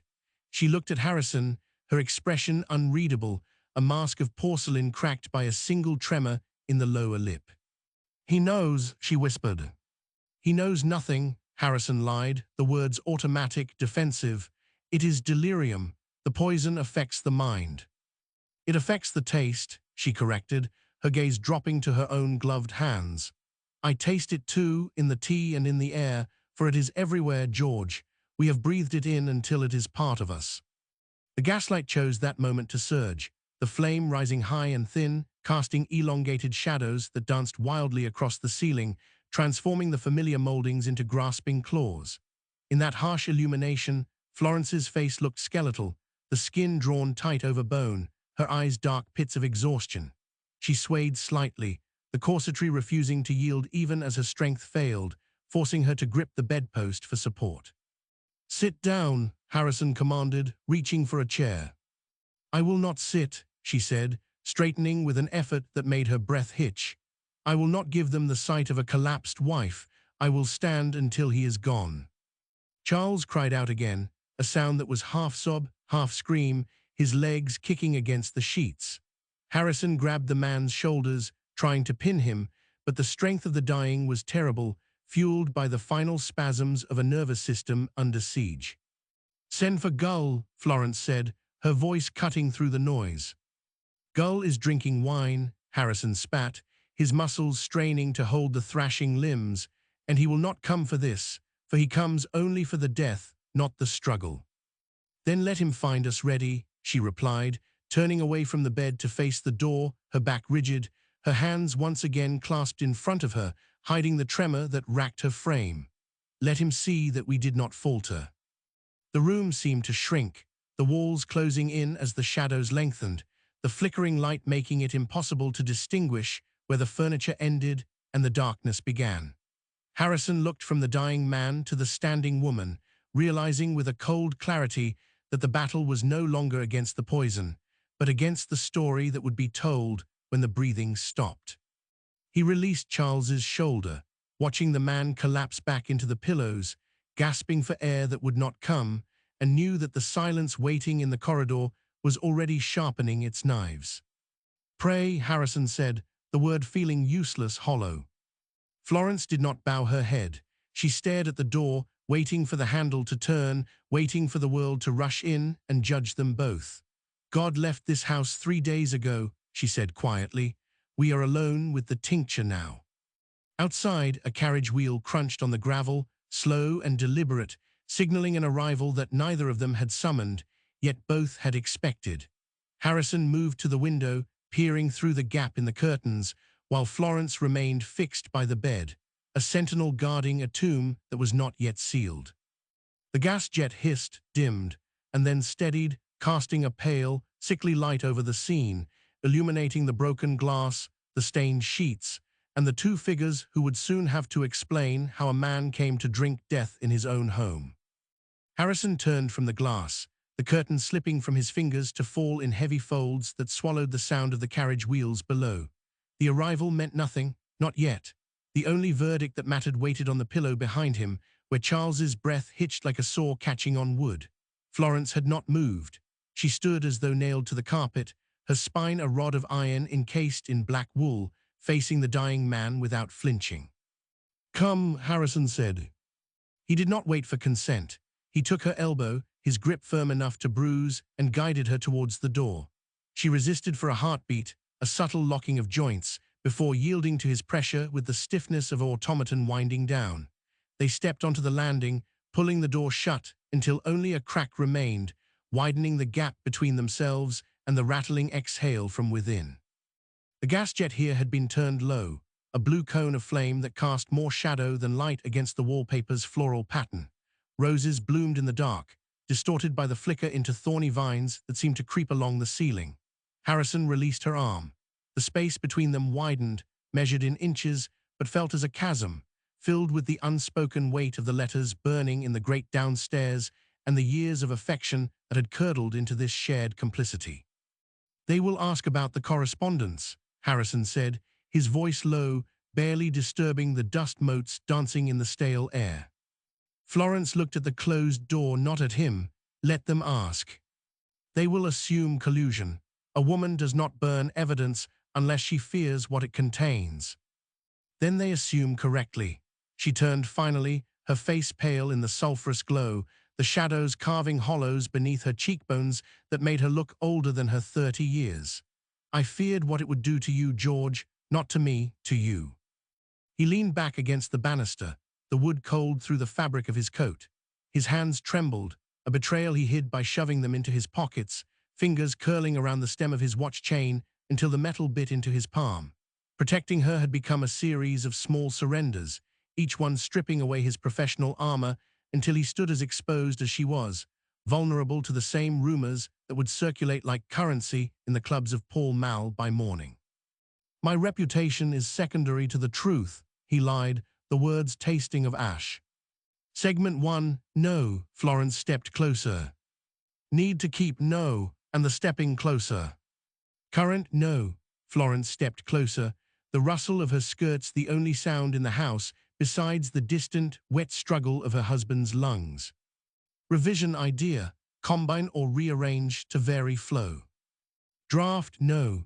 As Florence stepped closer, the rustle of her skirts became the only sound in the house, save for the distant, wet struggle of her husband's lungs. She reached out, her gloved hand hovering near his lapel before dropping back to her side, the restraint physical, painful to witness.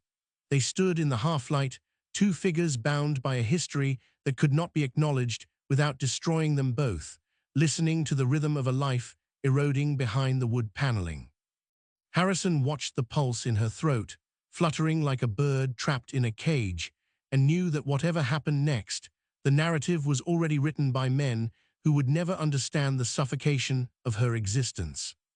A clock struck somewhere in the house, the sound muffled by distance and drapes. 2 beats, or 3, time had lost its linear progression, stretching and contracting with every spasm in the sick room. Harrison opened his mouth to speak, to offer some platitude about endurance or justice, but the air in the hall felt thick, pressurized, as if the house itself were holding its breath waiting for the final release. He is changing, Florence whispered, her head tilting towards the door. The breathing had shifted. The ragged sawing stopped, replaced by a shallow, rapid intake that sounded like water draining from a basin. Harrison pushed off the banister, his body tense, ready to move, but his feet remained rooted to the spot. To go back in was to witness the end. To stay out was to abandon her.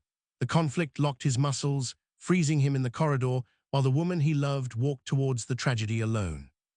No, she said, reading his hesitation. Do not come yet. Florencia. Let me have this moment. Let me be the one who closes his eyes. She turned the handle. The door swung inward without a sound, revealing the room beyond where the gaslight had surged again, bright and harsh, illuminating the bed in a stark, clinical glare. Harrison took a step forward, compelled by instinct, but stopped when he saw the position of Charles's body. The sheets were thrown back, kicked away in a final act of rebellion against the heat consuming him. Then the crash came. It was not a fall, but a thrashing violence, the sound of a bedside table overturning, glass shattering against the floorboards with a sharp report that echoed through the landing like a pistol shot. Florence did not scream. She moved towards the bed, her silhouette stark against the light, but she was too slow to intercept the convulsion that seized the dying man. Harrison rushed past her, the distance covered in 3 long strides, his medical mind overriding the horror as he grabbed Charles's shoulders to prevent him from rolling from the mattress.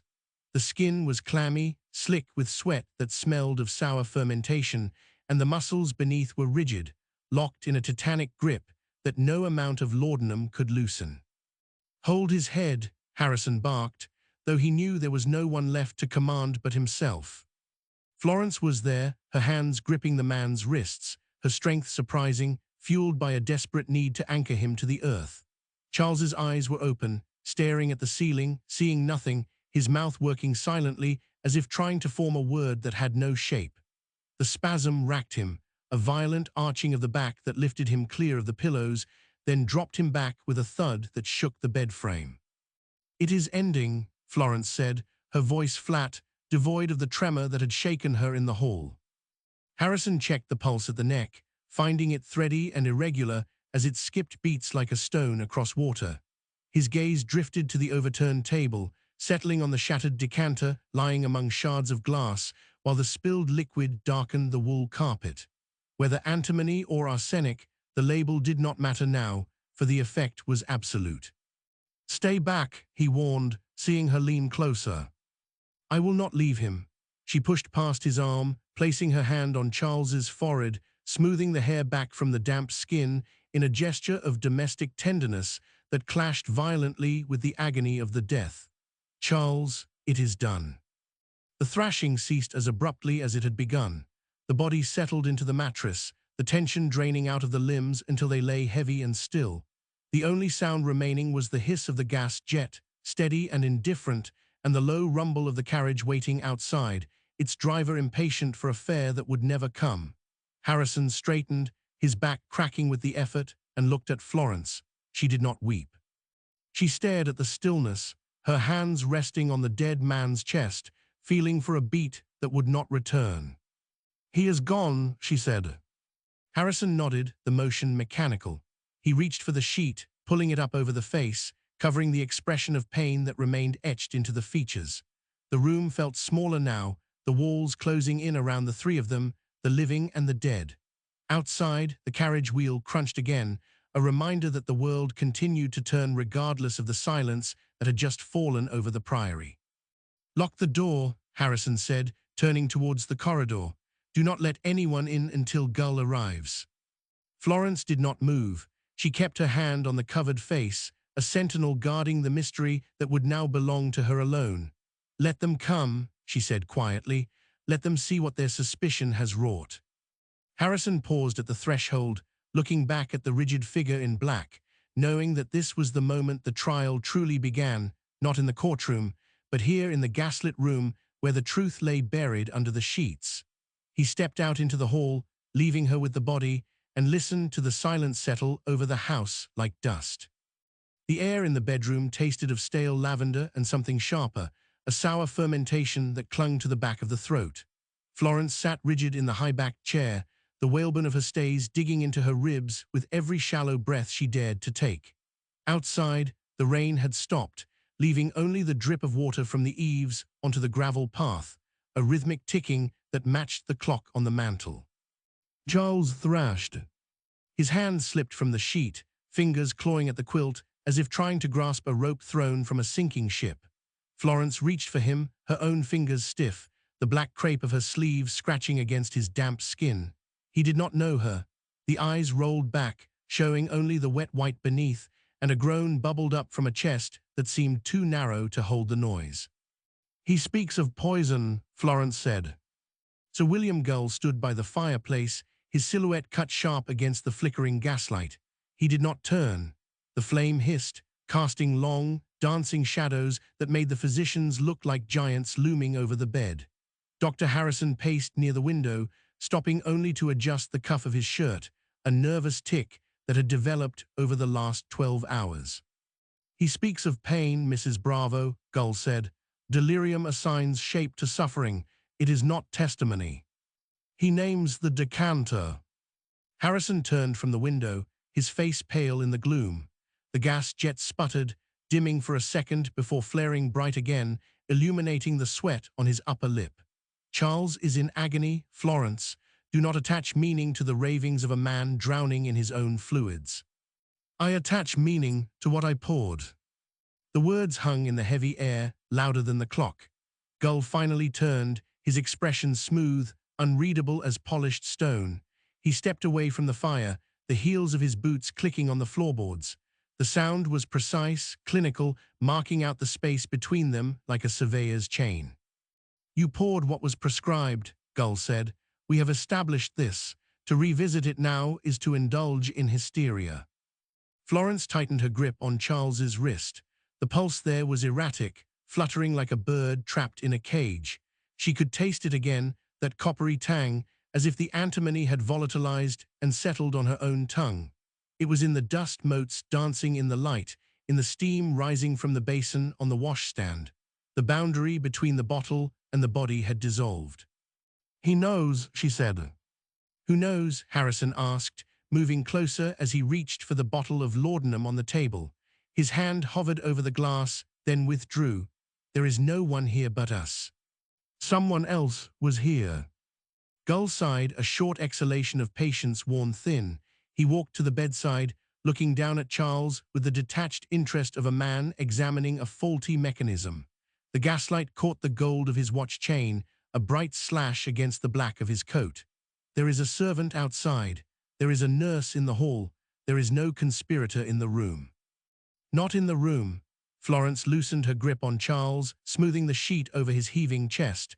The fabric was damp, clinging to the rise and fall of his breathing. In the house. Harrison shifted his weight, the floorboard creaking under his boot. He looked at Gull, then back to Florence, his eyes pleading for her to stop. The silence stretched, filled only by the wet rattle in Charles's throat. It was a terrible sound, organic and final, stripping away the pretense of recovery. "You are tired," Harrison said softly. "You have not left this chair since yesterday morning." "I am not tired." "You are seeing things that are not there." As Gull picked up the medicine glass, tilting it to catch the light, the liquid inside appeared clear, innocent. He set it down again with a sharp click. The mind under stress creates enemies to explain catastrophe. It is a defense mechanism. "It is a fact." Florence stood. The movement made the room sway, the corset restricting the blood flow to her head. She had to steady herself on the bedpost, her knuckles white against the dark wood. The gaslight flickered again, throwing Gull's shadow across the wall, elongated and distorted until it looked like a hand reaching for her throat. "Then prove it," Gull said. The challenge hung in the air, cold and sharp. Florence looked at the decanter on the table, then at the physicians. They stood together, a wall of professional certainty, their white collars stark against the gloom. Harrison looked away, focusing on the pattern of the carpet. Gull held her gaze, unblinking. "I cannot," she said. "Because there is nothing to prove," Gull said, turning back to the fire to warm his hands. "Stay with him and keep him cool, but do not let him choke on his own vomit." Attempt 1. Florence sat back down, the chair creaking as it absorbed her weight. Charles's hand twitched. His fingers brushed against her skirt. She did not pull away. Now the taste of metal was stronger, coating her teeth and making her salivate, so she swallowed it down, though the act required. "The nurse," she said. "Where is Mrs. Cox?" "Resting," Harrison said. "She was up all night." "She should be here." "She is of no use if she collapses." Gull did not turn from the fireplace. "We require competence, not sentiment." Florence watched the back of his head, the precise part in his hair. He was a man of order, of classification. He needed the death to be natural, or at least medically explicable. A poison administered by a wife did not fit the taxonomy of a respectable household. It was an anomaly to be smoothed over. Charles gagged. Florence leaned forward, turning his head to the side as the bile came up, dark and viscous. It stained the linen, spreading quickly through the weave. She did not recoil. She held the basin under his chin, catching the flow, her other hand rubbing circles on his back. The smell was acrid, burning the inside of her nose. "Water," she said. Harrison poured from the jug, handing her the glass. Their fingers brushed, his cold, hers burning. He lingered for a second, then stepped back into the shadows. Florence wiped Charles's mouth with a cloth, the fabric turning brown. He settled again, his breathing shallower, the rattle louder. "It is nearly done," Harrison whispered. Florence did not answer. After looking at the stain on the sheet, she turned her gaze to Gull, the physician who was now watching her with narrow, assessing eyes. He was not looking at Charles. Instead, he studied her hands, checking for tremor or guilt, so she folded them in her lap to hide the stain on her cuff. "Gull," she said. He waited. "When did you decide it was antimony?" The question landed heavily. Harrison stiffened. Gull's expression did not change, but the air in the room shifted, the pressure dropping like a barometer before a storm. The gas jet hissed, a long, drawn-out sound that seemed to suck the oxygen from the room. "We are discussing treatment, Mrs. Bravo," Gull said, "not diagnosis." "The treatment depends on the cause." The cause is irrelevant now. Gull moved towards the door, his hand on the latch. The outcome is determined. Not if I speak. Harrison stepped forward, his hand outstretched. Florence. She looked at him, seeing the fear in his eyes. It was not fear for Charles. It was fear for her, or perhaps for himself. The secret sat between them, heavy and toxic. Gull opened the door, the light from the hallway spilling in, cutting through the gloom. Send for the brandy, Gull said to the servant in the hall, and food. He turned back to Florence, his face half in shadow. When did you last take sustenance? The question was simple. It sounded like an accusation. Florence looked at the tray on the table, untouched, the food congealing under the cover. She looked at Charles, then at the door. I am not hungry, she said. Gull nodded once. You will eat. We cannot have you collapsing during the inquest. He closed the door, the latch clicked. Florence was alone with the dying man and the doctor who would not save him. The gaslight flickered, then steadied, casting a harsh glare on the bed. Charles's hand moved again, slower this time, seeking hers. She took it. The metal taste flooded her mouth, strong as blood. The latch clicked. Dust settled in the void left by Gull's coat tails. Charles shifted beneath the wool blankets, a dry rustle like dead leaves dragged across stone. Florence kept her hand upon his wrist, feeling the pulse flutter against her thumb, erratic and weak as a bird trapped in a chimney. Heavy footsteps approached outside. The door opened again, not to Gull this time, but to Sarah. The housekeeper carried a fresh tray, steam rising from a covered dish, yet her eyes went straight to the table where the decanter sat beside the medicine glasses.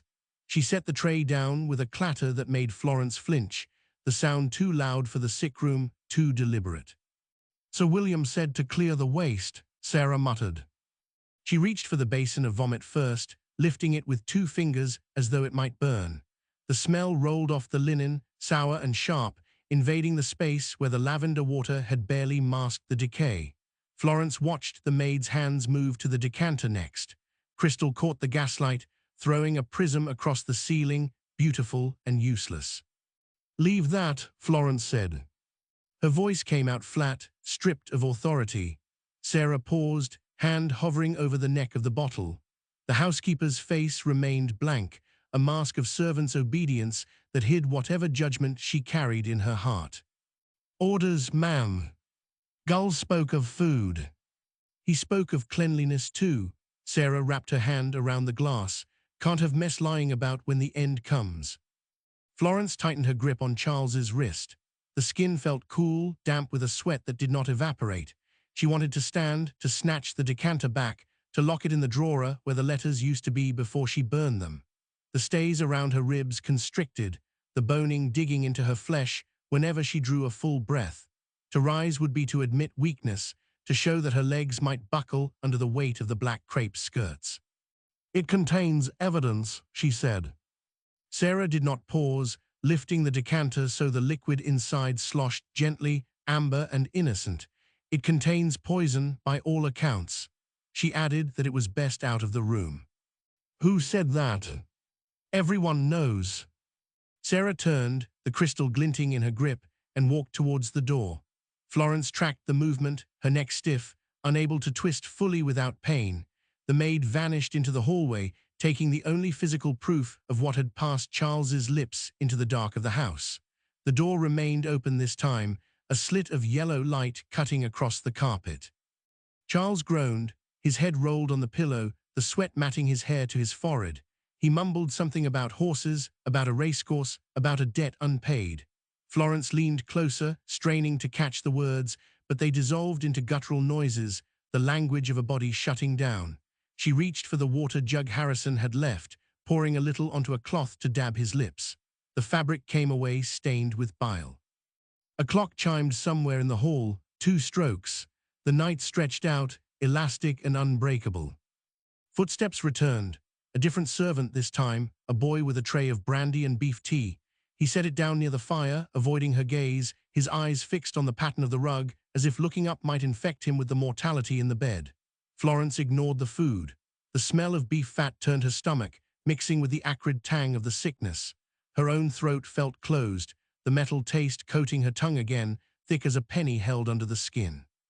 She swallowed. The effort required a conscious push of muscles. Charles's breathing changed. The rattle deepened, becoming wetter, each inhalation a struggle against fluid filling the lungs. Florence wiped his brow, the cloth moving in rhythmic circles, a mechanical comfort that offered no relief. Her arm ached from the repetition, the shoulder joint stiffening within the tight sleeve of her morning dress. She should loosen the laces. To do so would be to invite scandal, to let the household see her disheveled, uncorseted, undone. Propriety remained a cage. She kept her seat. The chair creaked beneath her, the only sound besides the breathing and the hiss of the burner. Shadows lengthened in the corners of the room, pooling like ink spills. Gull's prediction hung over the bed, invisible but heavy. The outcome is determined. She stared at the wall, at the wallpaper pattern, vines twisting around flowers, endless and repetitive. "Water," Charles whispered. It was the first clear word in an hour. Florence lifted the glass, holding it to his lips. He drank a little, then choked, the liquid spilling down his chin to join the stain on the nightshirt. She wiped it away, her hands steady despite the tremor starting in her left leg. The boy in the corner shifted, clearing his throat softly. "Shall I fetch Dr. Harrison?" he asked. "He is here," Florence said, "somewhere." "Shall I fetch him to the room?" "Let him sleep." The boy nodded, retreating into the shadows near the door. Florence returned her attention to the bed. Charles's eyes were open now, staring at nothing, the pupils dilated wide against the iris. He was not seeing her. He was looking through the ceiling, through the roof, into a space where no air existed. His chest rose, a jagged movement that hitched halfway up. It fell. The pause between breaths lengthened. Florence counted the seconds, 1, 2, 3, the metal taste flooding her mouth again, stronger now, as if she had bitten her own tongue. She waited for the next inhale. The room held its breath with her, the servants in the hall freezing in their tracks, the house itself suspending animation. 4 seconds, 5. The chest did not rise. The air in the room did not clear. It thickened, coagulating around the furniture, until breathing required a deliberate, muscular effort against the weight of it. Florence kept her hands folded in her lap, the knuckles white where the black fabric of her gloves strained, refusing to reach out and close the eyelids that stared blindly at the ceiling roses. To touch him now would be to make it real, to admit that the man who had raved of debts and horses mere minutes ago was now merely meat, cooling rapidly within the sheets. A fly landed on the rim of the spilled water glass, rubbed its legs together with an obscene, buzzing industry, and took flight before anyone could swat it. The boy in the corner made a noise, a small, choked gasp that sounded like a boot stepping on a dry twig. "Go," Florence said. Her voice did not shake. It came out flat, stripped of the tremor that vibrated through her ribs, a tone so controlled it sounded like it belonged to a stranger standing in the doorway. The boy scrambled up, the legs of his chair scraping harsh against the floorboards, a sound that tore through the quiet like a knife. He fled, leaving the door ajar, the slit of hallway light trembling as figures rushed past in the corridor beyond. Footsteps approached, heavy, deliberate, the tread of men who owned the ground they walked upon. Sir William Gull entered first, his face a mask of professional neutrality that did not quite hide the relief in his shoulders. The slight drop of tension that suggested a difficult puzzle had been solved by the simplest of mechanisms. Dr. Harrison followed, his eyes darting to the bed, then to Florence, then away again, unable to anchor on her stillness for more than a second before the guilt or the fear forced his gaze to the patterned carpet. They moved around the bed with the efficiency of butchers preparing a carcass, their hands busy with stethoscopes and watches, checking for pulses that were no longer there, performing the ritual of confirmation because the law demanded witnesses to the end. "He is gone," Gull said. The words hung in the gaslight, solid and final. Harrison reached for the sheet, pulling it up over Charles's chest, covering the stillness of the lungs that would never again heave in agony. The fabric settled over the form, creating a smooth, unbroken slope that erased the violence of the last 3 days. Florence watched the movement, her eyes dry, the tear ducts sealed shut by a pride that felt more like paralysis. She expected a surge of grief, a cracking open of the chest that would let the sorrow pour out in a wail that would shake the windows, but nothing came. Only the taste of copper, thick and cloying, coating the back of her throat as if she had swallowed a coin. "Mrs. Bravo," Harrison said, stepping towards her, "you must sit. You have been here without rest for a—" "I am sitting," she replied. She did not look at him. Her gaze remained fixed on the lump beneath the sheet, the shape of a head that no longer held thoughts of races or debts or the wife who sat rigid in the corner. The silence in the room was not peaceful. It was expectant, waiting for her to break, to crumble into the role of the widow that society had scripted for her. They wanted tears. They wanted the shaking hands, the collapse into the arms of a physician, the performance of a woman undone by loss. She gave them nothing but the straight line of her spine and the folded hands that refused to tremble. Gull moved to the fireplace, picking up the tray the boy had left. He lifted the lid of the beef tea, sniffed it with a detached curiosity, and set it back down without offering it to her.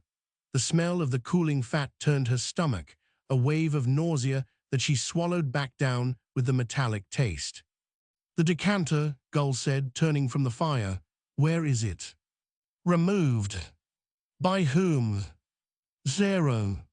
"And the contents?" "Gone." Gull nodded, a slight dip of the chin that might have been approval or merely acknowledgement of a task completed. He glanced at Harrison, a silent exchange passing between the two men, a conversation conducted in the raising of eyebrows and the tightening of lips that excluded her entirely.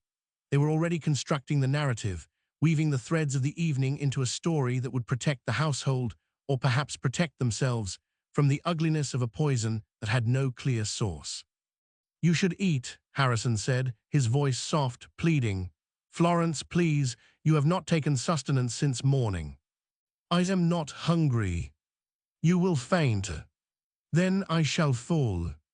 She shifted in the chair, the whalebone of her stays digging into her ribs, a constant, painful reminder of the armor she wore. To loosen it would be to admit defeat, to show that the structure of her life was collapsing along with the body on the bed. She kept her posture rigid, the pain a grounding wire that kept her from floating away into the numbness that threatened to swallow her whole. The gas jet hissed above, the flame flickering as a draft swept through the open door, casting long, dancing shadows that made the doctors look like giants looming over the small, still form of her husband. Gull stepped closer, his shadow falling over her, blocking the light from the fire. He looked down at her, his eyes cold and assessing, stripping away the layers of morning crepe to examine the woman beneath. "When did you last eat?" he asked. The question was not asked with concern. It was an interrogation, delivered with the same clinical detachment he might use to inquire about the frequency of Charles's vomiting or the color of his urine. He was looking for weakness, for a crack in the facade that would explain away the poison, or perhaps implicate the one person who had been closest to the victim for the longest duration. "I told you," Florence said, "I am not hungry." "Hunger is irrelevant," Gull replied, "for the body requires fuel to function, and without it, the mind becomes clouded until hysteria sets in." "My mind is clear." "Is it?" He leaned in, the scent of stale tobacco and medicinal herbs clinging to his coat, overpowering the smell of the sick room. A woman in your position, under such strain, might confuse memory with desire, might imagine things that did not happen, might administer a dose she did not intend. Florence met his gaze. Her eyes did not widen. Her breath did not hitch. She sat in the center of the accusation, surrounded by the evidence of a death she had witnessed but not caused, and felt nothing but the cold, hard weight of the metal taste on her tongue. "I know what I did," she said, "and I know what I did not do." Gull held her look for a moment longer, then straightened, adjusting his cuffs with a sharp tug. "We shall see," he said, noting that the inquest will determine the truth. "Until then, you will remain in this house. You will not speak to the servants, nor will you leave your rooms without my express permission." He turned to Harrison. "See that she is secured. I do not want her wandering the halls before the coroner arrives." Harrison nodded, his face pale, his hands clasped tightly behind his back to hide their shaking. "Yes, William." Gull walked to the door, pausing only to glance back at the bed, at the sheet that covered the mystery they would never solve. "Lock the decanter away if you find it," he said to no one in particular, "or burn it. It matters little now." The door clicked shut behind him, the sound final and absolute. Florence remained in the chair, the silence of the room pressing in on her ears, louder than the rattle of Charles's breathing had ever been. Harrison stood by the fire, watching her, his expression a mixture of pity and fear that made her skin crawl. She wanted to stand, to scream, to tear the stays from her body and run until her lungs burned, but the paralysis held her fast, pinning her to the seat as effectively as any rope. "Florence," Harrison whispered. She did not answer. She simply stared at the door, at the wood that separated her from the rest of the house, from the world that would soon be knocking with its questions and its judgments. The metal taste bloomed again, sharp and bloody, filling her mouth until she thought she would choke on it. She swallowed, the effort painful, and waited for the morning, for the coroner, for the end of the thing that had begun 3 days ago with a glass of sherry and a lie. The clock in the hall chimed 3. The night was half over, and she was already alone. Ink pooled at the nib's edge, a black tear waiting to fall. Sir William Gull watched the droplet swell, trembling on the steel point before he touched it to the paper. The dining room of the Priory smelled of cold meat and extinguished candles, a cloying sweetness that stuck to the back of the throat. He sat at the head of the table, where Charles Bravo had presided over family dinners only a week prior, now transformed into a workstation littered with bottles of laudanum, stained linens, and the open ledger of the dead. "Right," Gull said. The clerk, a thin man with ink-stained cuffs, scratched the nib across the foolscap. The sound rasped like a saw cutting through bone. "Cause of death," the clerk murmured, looking up for guidance. Gull leaned back in the chair, the leather creaking under his weight. He adjusted his cuffs, ensuring the white linen showed precisely half an inch beyond the black wool of his coat. Propriety remained intact even when the truth was being dismantled. "Visitation of God," Gull said. The clerk paused. The nib hovered above the paper, a dark star suspended in the gaslight. "Sir." "Visitation of God," Gull repeated, his voice flat. "Acute inflammation of the throat, suppuration, do not record the presence of tartar emetic." "But the vomit," the clerk said, the words slipping out before he could catch them. He flinched, expecting a reprimand. "The physicians agreed on antimony." "Physicians agree on many things before breakfast." Gull reached for the decanter of water at his elbow, pouring a measure into a glass. The liquid caught the flicker of the gas jet, throwing dancing shadows against the mahogany paneling. "Record what is necessary for the coroner, nothing more." "It may be questioned." "Let it be questioned." Gull drank. The water tasted of lead pipes and the iron tang of the house itself, a flavor that seemed to permeate the walls. He set the glass down with a precise click. To admit poison was to invite the police, and the police brought chaos into orderly homes. They brought reporters to the pavement, shouting questions at servants who knew too little and too much. They brought scrutiny upon the medical profession, suggesting that doctors could not protect their patients from the contents of their own decanters. Better a mystery than a scandal. The clerk resumed writing, the scratching sound filling the silence. Gull watched the man's hand move, noting the slight tremor in the wrist. Fear was contagious. It spread from the sick room to the dining room, infecting everyone who crossed the threshold of the Priory. He felt no such tremor himself. His own hands rested on the table, still and pale, the veins prominent against the skin. They had delivered babies, removed tumors, signed death warrants without blinking. One omission among thousands would not weigh heavy. "Speed," Gull said. "I am going as fast as legible script allows. Legibility is secondary to completion." The gas jet hissed, a snake in the wall. The flame dipped as a draft moved through the room, causing the shadows of the chairs to elongate and shrink like breathing lungs. Gull ignored the fluctuation. He preferred the dimness. It obscured the stains on the tablecloth, the wax drippings on the silver candelabra, the evidence of a household disrupted by agony. In the dark, details blurred, edges softened. Truth became a matter of perspective rather than chemical analysis. Thought of Florence Bravo in the room above. She sat rigid in her chair, encased in the whalebone of her stays, refusing to eat or sleep. A woman of iron will, or perhaps a woman with nothing left to lose. If he named the poison, she would hang. Or if not hang, then ruined. Social execution was often slower and more painful than the rope. The crown did not need another scandal involving a wealthy widow and her deceased husband. The empire had enough fractures without adding this one to the ledger. "Finish the paragraph," Gull said. The clerk scratched faster, the ink splattering slightly on the margin. "Done, sir." "Leave the space for the signature blank. I will sign it once the coroner confirms the verdict." Gull stood. The chair scraped against the floorboards, a harsh noise that seemed to violate the quiet of the house. He walked to the sideboard, where a tray of cold chicken sat untouched. He did not eat. He simply adjusted the position of a salt cellar, aligning it perfectly with the edge of the tray.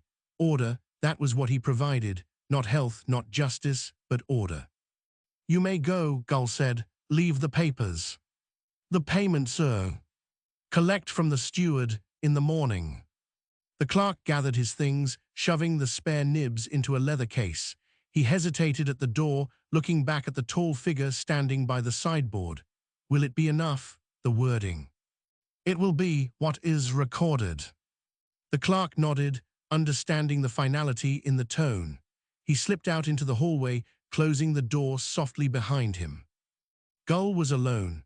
The gaslight continued to hiss, the flame steady now that the movement in the room had ceased. He looked down at his hands again. They were clean. No blood, no vomit, no residue of the antimony that had burned through Charles Bravo's intestines. Yet he felt a phantom weight on his fingers, as if he had held the glass himself. He walked to the window. The garden was invisible beyond the glass, swallowed by the London fog. Somewhere out there, the city slept, unaware that a murder had been sanitized into a medical mystery within these walls. He pressed his palm against the cold pane. The chill seeped into his skin, grounding him. A floorboard creaked in the hall. Gull turned from the window, smoothing the front of his coat.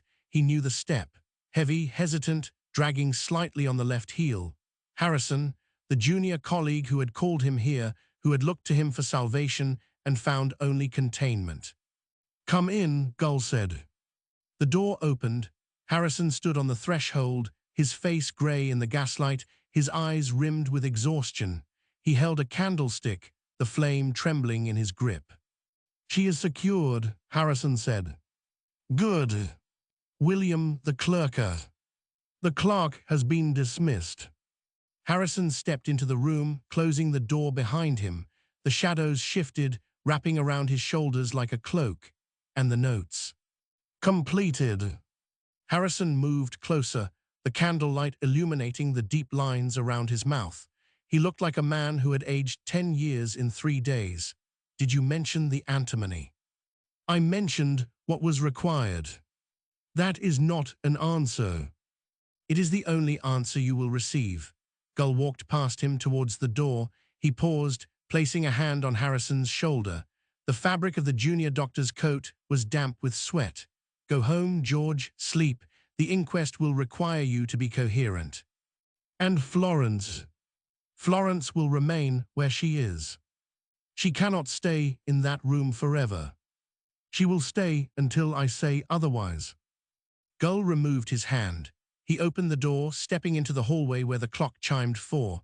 The sound resonated through the floorboards, marking the end of the night and the beginning of the inquiry. He did not look back at Harrison. There was no need. The silence between them was an agreement, signed in ink and sealed with shame. He walked towards the front door, his boots clicking on the tile, knowing the carriage would be waiting.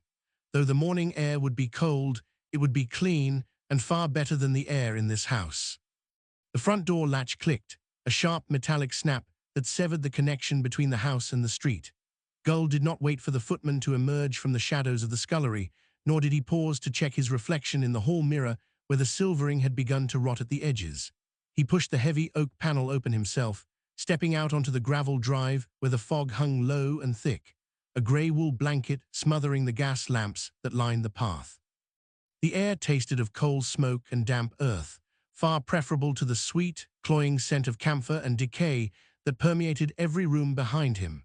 His carriage waited, the horses shifting restlessly, their breath pluming in the chill morning, hooves scraping against the wet stones with a sound like bones grinding together. "Home," Gull said to the driver, who touched his hat brim in silent acknowledgement.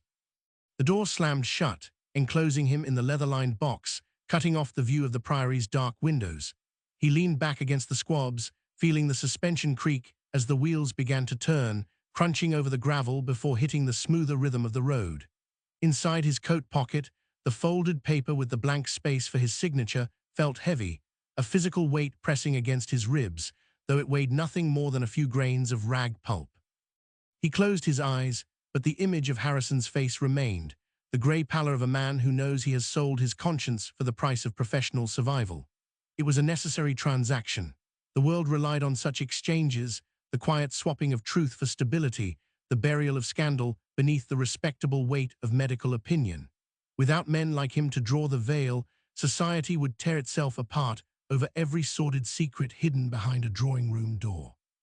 The carriage lurched as it turned onto the main road, the wheels splashing through a puddle that sent a spray of muddy water against the glass. Gull opened his eyes, watching the blurred shapes of trees pass by, their branches bare and skeletal against the pale sky.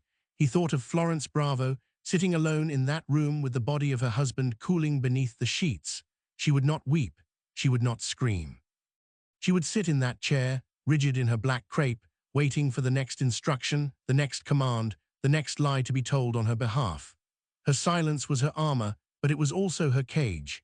By leaving the cause of death ambiguous, he had ensured she would remain trapped within it, neither innocent nor guilty, but suspended in a purgatory of suspicion that would last longer than any prison sentence. A dog barked somewhere in the distance, a sharp, lonely sound that echoed across the common. Gull shifted his position, adjusting the fold of his trousers, smoothing out a crease that did not exist. His hands were still clean. He had washed them thoroughly before leaving the dining room, scrubbing them with the coarse soap kept in the guest basin until the skin felt tight and raw. Yet the sensation of the phantom glass remained, the ghostly weight of the decanter that had never been touched by his fingers, but for which he now bore the responsibility. It was the burden of the physician to carry the sins of the body without being stained by them. He had saved the reputation of the profession, perhaps even the sanity of the crown, by refusing to name the poison that had burned through Charles Bravo's gut. Antimony. The word sat on his tongue, bitter and sharp, but he would not speak it. Not today, not ever, if he could help it.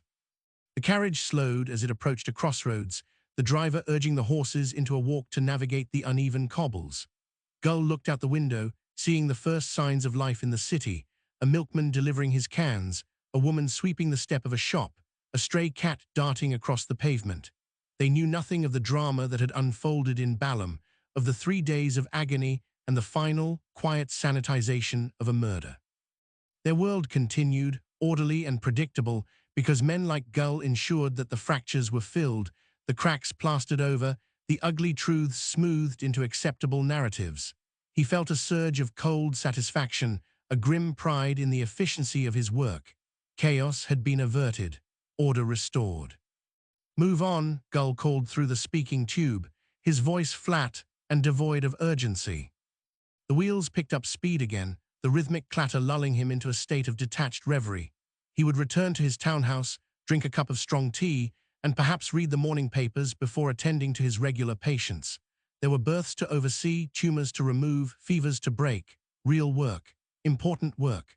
The affair at the Priory was already becoming a memory, a case file to be stored away in the cabinet of his mind, labeled and sealed. He would not think of Florence's face, the way her eyes had remained dry even as the doctors discussed her husband's convulsions. He would not wonder if she had poured the poison herself, or if Harrison had done it to protect her, or if some other shadowy figure had slipped into the room under the cover of night. It did not matter. The verdict was visitation of God, and that was the truth that would be recorded. The carriage turned onto his street, the familiar row of brick houses appearing through the mist. Gull sat up straight, preparing himself for the re-entry into normalcy, the resumption of his public persona. The footman opened the door before the wheels had fully stopped, extending a hand to assist him down. Gull took it, stepping onto the pavement with a firm, steady gait. He paid the driver with a coin from his pocket, offering no word of thanks, no acknowledgement of the journey. He simply turned and walked towards his front door, the key already in his hand. Behind him, the carriage pulled away, disappearing back into the fog. Gull inserted the key into the lock, turning it with a precise twist. The door opened onto the warm, quiet hallway of his own home, where the smell of beeswax and old books replaced the stench of death. He removed his hat and coat, handing them to the servant who appeared silently from the shadows. "Breakfast will be served in 10 minutes, sir," the man said. "Excellent." Gull walked into the dining room, where the table was set with white linen and silver cutlery, and sat down while folding his napkin across his lap. His hands rested on the table, still and pale. They were clean, absolutely clean. He picked up his fork, the metal cool against his fingers, and waited for the food to arrive as the silence of the house wrapped around him, comfortable and familiar, a stark contrast to the suffocating tension of the priory. He took a sip of water, swallowing it without hesitation, without tasting anything but the pure, clear liquid. There was no copper, no blood, no ghostly residue of antimony, only the bland, reassuring taste of innocence. He cut a piece of egg, lifting it to his mouth. The yolk broke, running yellow onto the plate. He chewed slowly, savoring the simplicity of the act. Outside, the city woke up, unaware that justice had been quietly strangled in its bed. Inside, Sir William Gull ate his breakfast, satisfied that the world was exactly as it should be, orderly, silent, and safely blind. The fork scraped against the china, a sharp, clear sound in the quiet room. He swallowed. The meal tasted of nothing but salt and butter. Perfect. The latch clicked, a sharp metallic cicadilla to the conversation left hanging in the dining room air. Gull stood alone in the corridor, the brim of his hat digging into his palm where he gripped it too tight. He did not put it on, not yet. The house held its breath around him, a vast, sleeping beast wrapped in crepe and shadow. Dust motes danced in the weak grey light filtering through the fanlight above the front door, swirling in patterns that meant nothing, signifying less. He took a step. The floorboard groaned under his weight, a complaint from the timber that echoed louder than it should have in the stillness. Somewhere upstairs, a woman wept, or perhaps it was the wind catching the loose sash of a window. It did not matter. Grief here was a commodity, traded in whispers and measured in the stiffness of black fabric. He moved towards the entrance, his boots making no sound on the runner rug. The wool swallowed his footsteps just as it swallowed the secrets of the room behind him. Harrison would stay. The younger man would sit with the body and the widow and the lie they had constructed together, stitching it up with medical Latin and evasive glances. Let him. Harrison needed the penance more than Gull did. A servant materialized from the scullery, a girl no older than 16 with eyes fixed firmly on the skirting board. She held a candlestick, though the morning light was sufficient. Habit, propriety, the need to illuminate what was already visible. "My carriage," Gull said. He did not raise his voice. Command required no volume. "Yes, sir," she curtsied, the movement jerky, and vanished back into the shadows of the servants' quarters. Gull reached for the door handle. The brass was cold, leaching warmth from his fingers. He turned it. The heavy oak swung inward, admitting a slice of London morning that smelled of coal smoke and wet horse. Ballum woke up outside, indifferent to the death that had occurred within these walls. A dog barked. A cart wheel rattled over the cobbles. Life persisted, rude and uninterrupted. He stepped onto the threshold, the gravel crunching under his soles. The air bit at his cheeks, sharp with the promise of rain. He pulled his coat tighter around his torso, feeling the constriction of his own waistcoat beneath the wool. Even he wore armor, though his was tailored from Savile Row cloth rather than whalebone. The carriage waited at the curb, the horses stamping impatiently, breath pluming in the chill. The driver touched his hat, a silent acknowledgement of authority. Gull did not nod back. He placed a foot on the step, hauling himself up into the interior. The leather seat was worn smooth, darkened by the sweat and sorrow of previous passengers. He sat. The suspension creaked as his weight settled. Inside, it smelled of stale tobacco and old rain. He leaned back, closing his eyes for a second. The house loomed behind him, a brick monument to ambiguity. Windows stared out like blank eyes, hiding the drama within behind drawn curtains. He had done the right thing. The thought arrived unbidden, solid as a stone in his gut. To name the poison would be to invite the chaos of the law into a private drawing room. Antimony was a murderer's tool, yes, but to say it aloud was to demand a trial.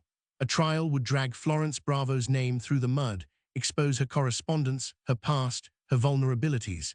It would scandalize the profession to have one of their owner Harrisona implicated by proximity. Better a vague verdict. Better a visitation of God. The Lord took many forms. Sometimes he arrived in a glass decanter. Content events. 1. Door slams shut, seals him in. 2. Darkness surrounds him. 3. Gull opens, eyes adjusts to gloom. 4. He taps roof with cane. 5. Wheels lurch forward. 6. View through window, priory slides away, recedes into mist. 7. He watches facade diminish, brown brick grey. 8. No one at window watching.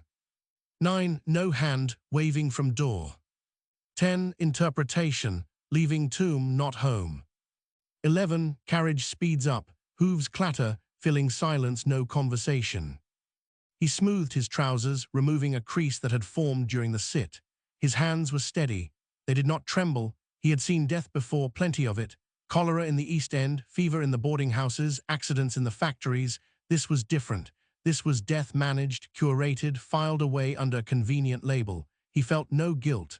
Guilt was for those who made mistakes. He had made a calculation. The stability of the social order outweighed the precise classification of a single merchant's demise. Charles Bravo was gone, nothing would bring him back, but Florence remained, and the profession remained, and Gull remained. The carriage jolted over a rut, throwing him slightly to the left, yet he righted himself instantly because posture was a discipline. When he looked out the window again, the houses of Balham passed by in identical rows of brick and slate, while chimneys smoked and curtains twitched. People watched the carriage pass, wondering who sat inside, a physician, a gentleman, or a man who knew too much to speak. He drew the curtain across the window, cutting off the view so the interior plunged into near-total darkness, which he preferred.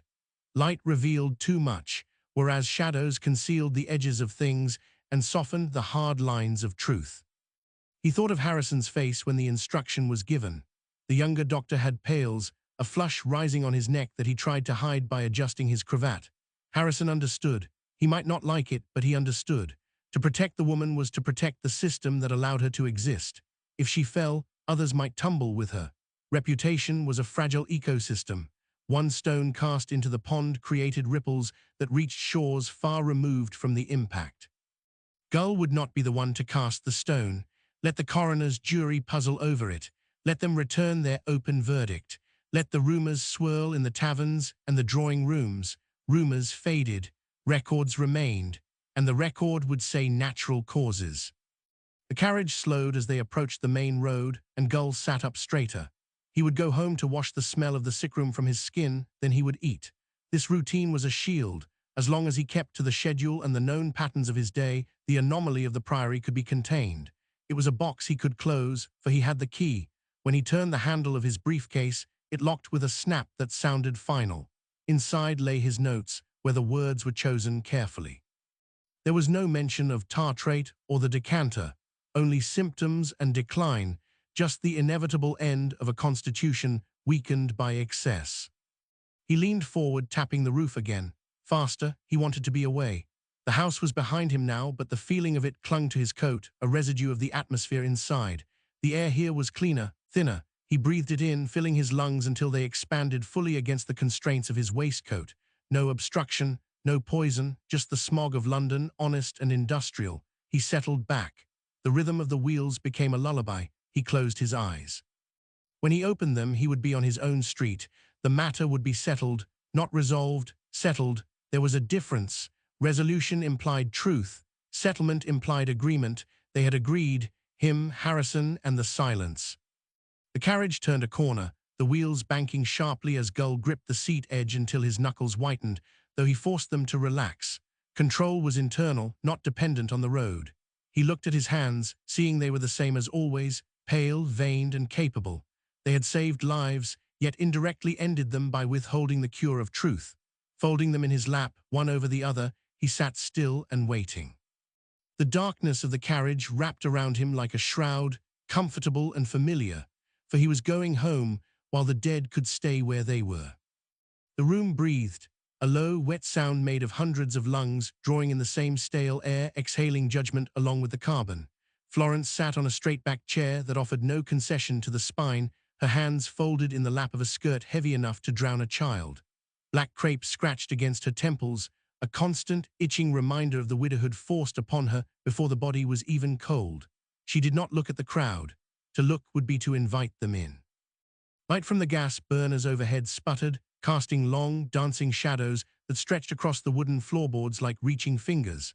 Dust motes swirled in the heat rising from the press of bodies, men in dark coats and women in bonnets who had come to witness the unraveling of a lady. The smell was distinct. Wet wool, tobacco stale from hours of chewing, the sharp tang of ink on the clerks' desks, and beneath it all the sour scent of anticipation. They wanted blood. Not the kind Charles had vomited onto the sheets, but the social kind, the kind that stains a name permanently. A clerk somewhere to her left scratched a quill against paper, the sound sharp as a knife being honed. "Mrs. Bravo," the coroner said. His voice carried without effort, trained to fill spaces just like this. He sat behind a raised table, papers stacked in neat, threatening piles. Florence lifted her chin. The movement pulled at the stiff collar of her dress, digging into the soft flesh of her neck. "Yes, sir." Her own voice sounded thin, brittle. It vanished into the absorbent quiet of the room before the echo could even form. She kept her hands still. Any tremor would be noted, any flicker of the eye recorded as evidence of a guilty conscience weighing heavy against the ribs. The bodice tightened around her chest, a vice of silk and steel that demanded upright perfection while her lungs begged for room to expand. She denied them. Breath came in shallow sips, rationed like medicine. "We are gathered to determine the cause of death for Charles Edward Bravo," the coroner continued, shuffling the top sheet of his stack. "You were present at the Priory during the final 3 days of his illness." "I was." "Did you attend to him personally?" "Sometimes." A murmur rippled through the gallery, starting in the back as a low rumble that moved forward like a wave breaking against the shore. Florence fixed her gaze on a knot in the wood of the table before her, dark and twisted, until it looked like an eye staring back. She focused on it until the edges blurred. To engage with the crowd was to acknowledge their power over her, a currency she refused to grant them. "Mrs. Bravo," the coroner said again, sharper this time, "when the deceased first complained of burning in the stomach, what action did you take?" "I administered water. And subsequently, I waited for the doctor." "You waited?" "Yes." The repetition hung in the air, heavy and accusatory. A man in the front row shifted, his boots scraping loudly against the floor. He coughed into his hand, a dry, barking sound that drew several heads around. Florence did not turn. She felt the heat rising under the black fabric, a prickly warmth that had nothing to do with the temperature of the room. It was the heat of scrutiny, 1,000 eyes drilling into the back of her neck, searching for a crack in the porcelain. There was none. She had spent a lifetime hardening the surface. "Did the deceased speak of who might have administered the poison?" the coroner asked. The question landed like a stone dropped into a well. Florence felt the drop of it in her stomach. Charles had spoken. He had shouted. He had accused the room, the house, the very air they breathed. But those words were for the bedroom, for the dark, not for this brightly lit hall where truth was stripped naked and picked over by men who knew nothing of love or hate or the complex machinery of a marriage. "He was in pain," she said. "His words were not always coherent." "Yet you heard him." "I heard a man dying." The coroner leaned forward, the gaslight catching the silver rim of his spectacles. He removed them, wiping the lenses with a handkerchief that looked too white against the dark wood. "You understand the gravity of this inquiry. Concealment of evidence is a serious matter." "I understand." "Then you will appreciate the need for clarity." He replaced the spectacles, settling them on the bridge of his nose. "We have testimony regarding your movements on the evening of the 19th. You were alone with the deceased for a period before the servants were called." Florence's fingers tightened in her lap, the black silk bunching under her nails until she could feel the rough, unforgiving texture of the weave. "I was his wife." "Which affords you privacy," not immunity. The distinction landed with a thud. A woman's right to tend her husband versus a suspect's right to hide. The line was thin, drawn in sand that shifted with the tide of public opinion. She could feel the stays pressing against her diaphragm, restricting the air further. It was a physical manifestation of the noose tightening around her reputation. To loosen them would be to admit weakness. To admit weakness was to admit guilt. So she sat straighter. She pulled the air in through her nose, shallow and silent. Did you prepare the decanter from which he drank? I poured the water. From the tap. From the jug on the washstand. And you added nothing else. The question hung there, suspended in the dust motes dancing in the light. Florence looked at the coroner, really looked at him. He was a man of routine, of ledgers and verdicts. He wanted a box to tick, a simple yes or no that would allow him to close the file and go home to a warm supper. She could give him that. She could lie, or she could tell the truth and watch them twist it until it resembled a confession. No, she said. The word was small, definitive. It dropped onto the table and rolled away. A woman in the gallery sniffed loudly. The sound was sharp, contemptuous. Florence recognized it. It was the sound of a peer judging a fall from grace. She knew the type. Women who prayed on Sunday and gossiped on Monday, who would clutch their pearls while devouring the details of her ruin. She turned her head slightly, just enough to catch the periphery of the room. Faces blurred into a single mass of expectation. They wanted her to weep. They wanted the performance of grief, the tearing of hair, the collapse into hysterics that would confirm their suspicions of a fragile, dangerous mind. She gave them stone. Very well, the coroner said, picking up his quill. As he dipped it into the inkwell, the nib glistened black. We will move to the matter of the medical attendance, he declared, specifically the timing of the summons for Dr. Harrison. Florence felt a shift in the air as the room leaned in, marking the pivot point where her loyalty would be weighed against her competence. She could feel the pulse in her throat, a steady drumbeat against the stiff collar that did not accelerate because she would not let it.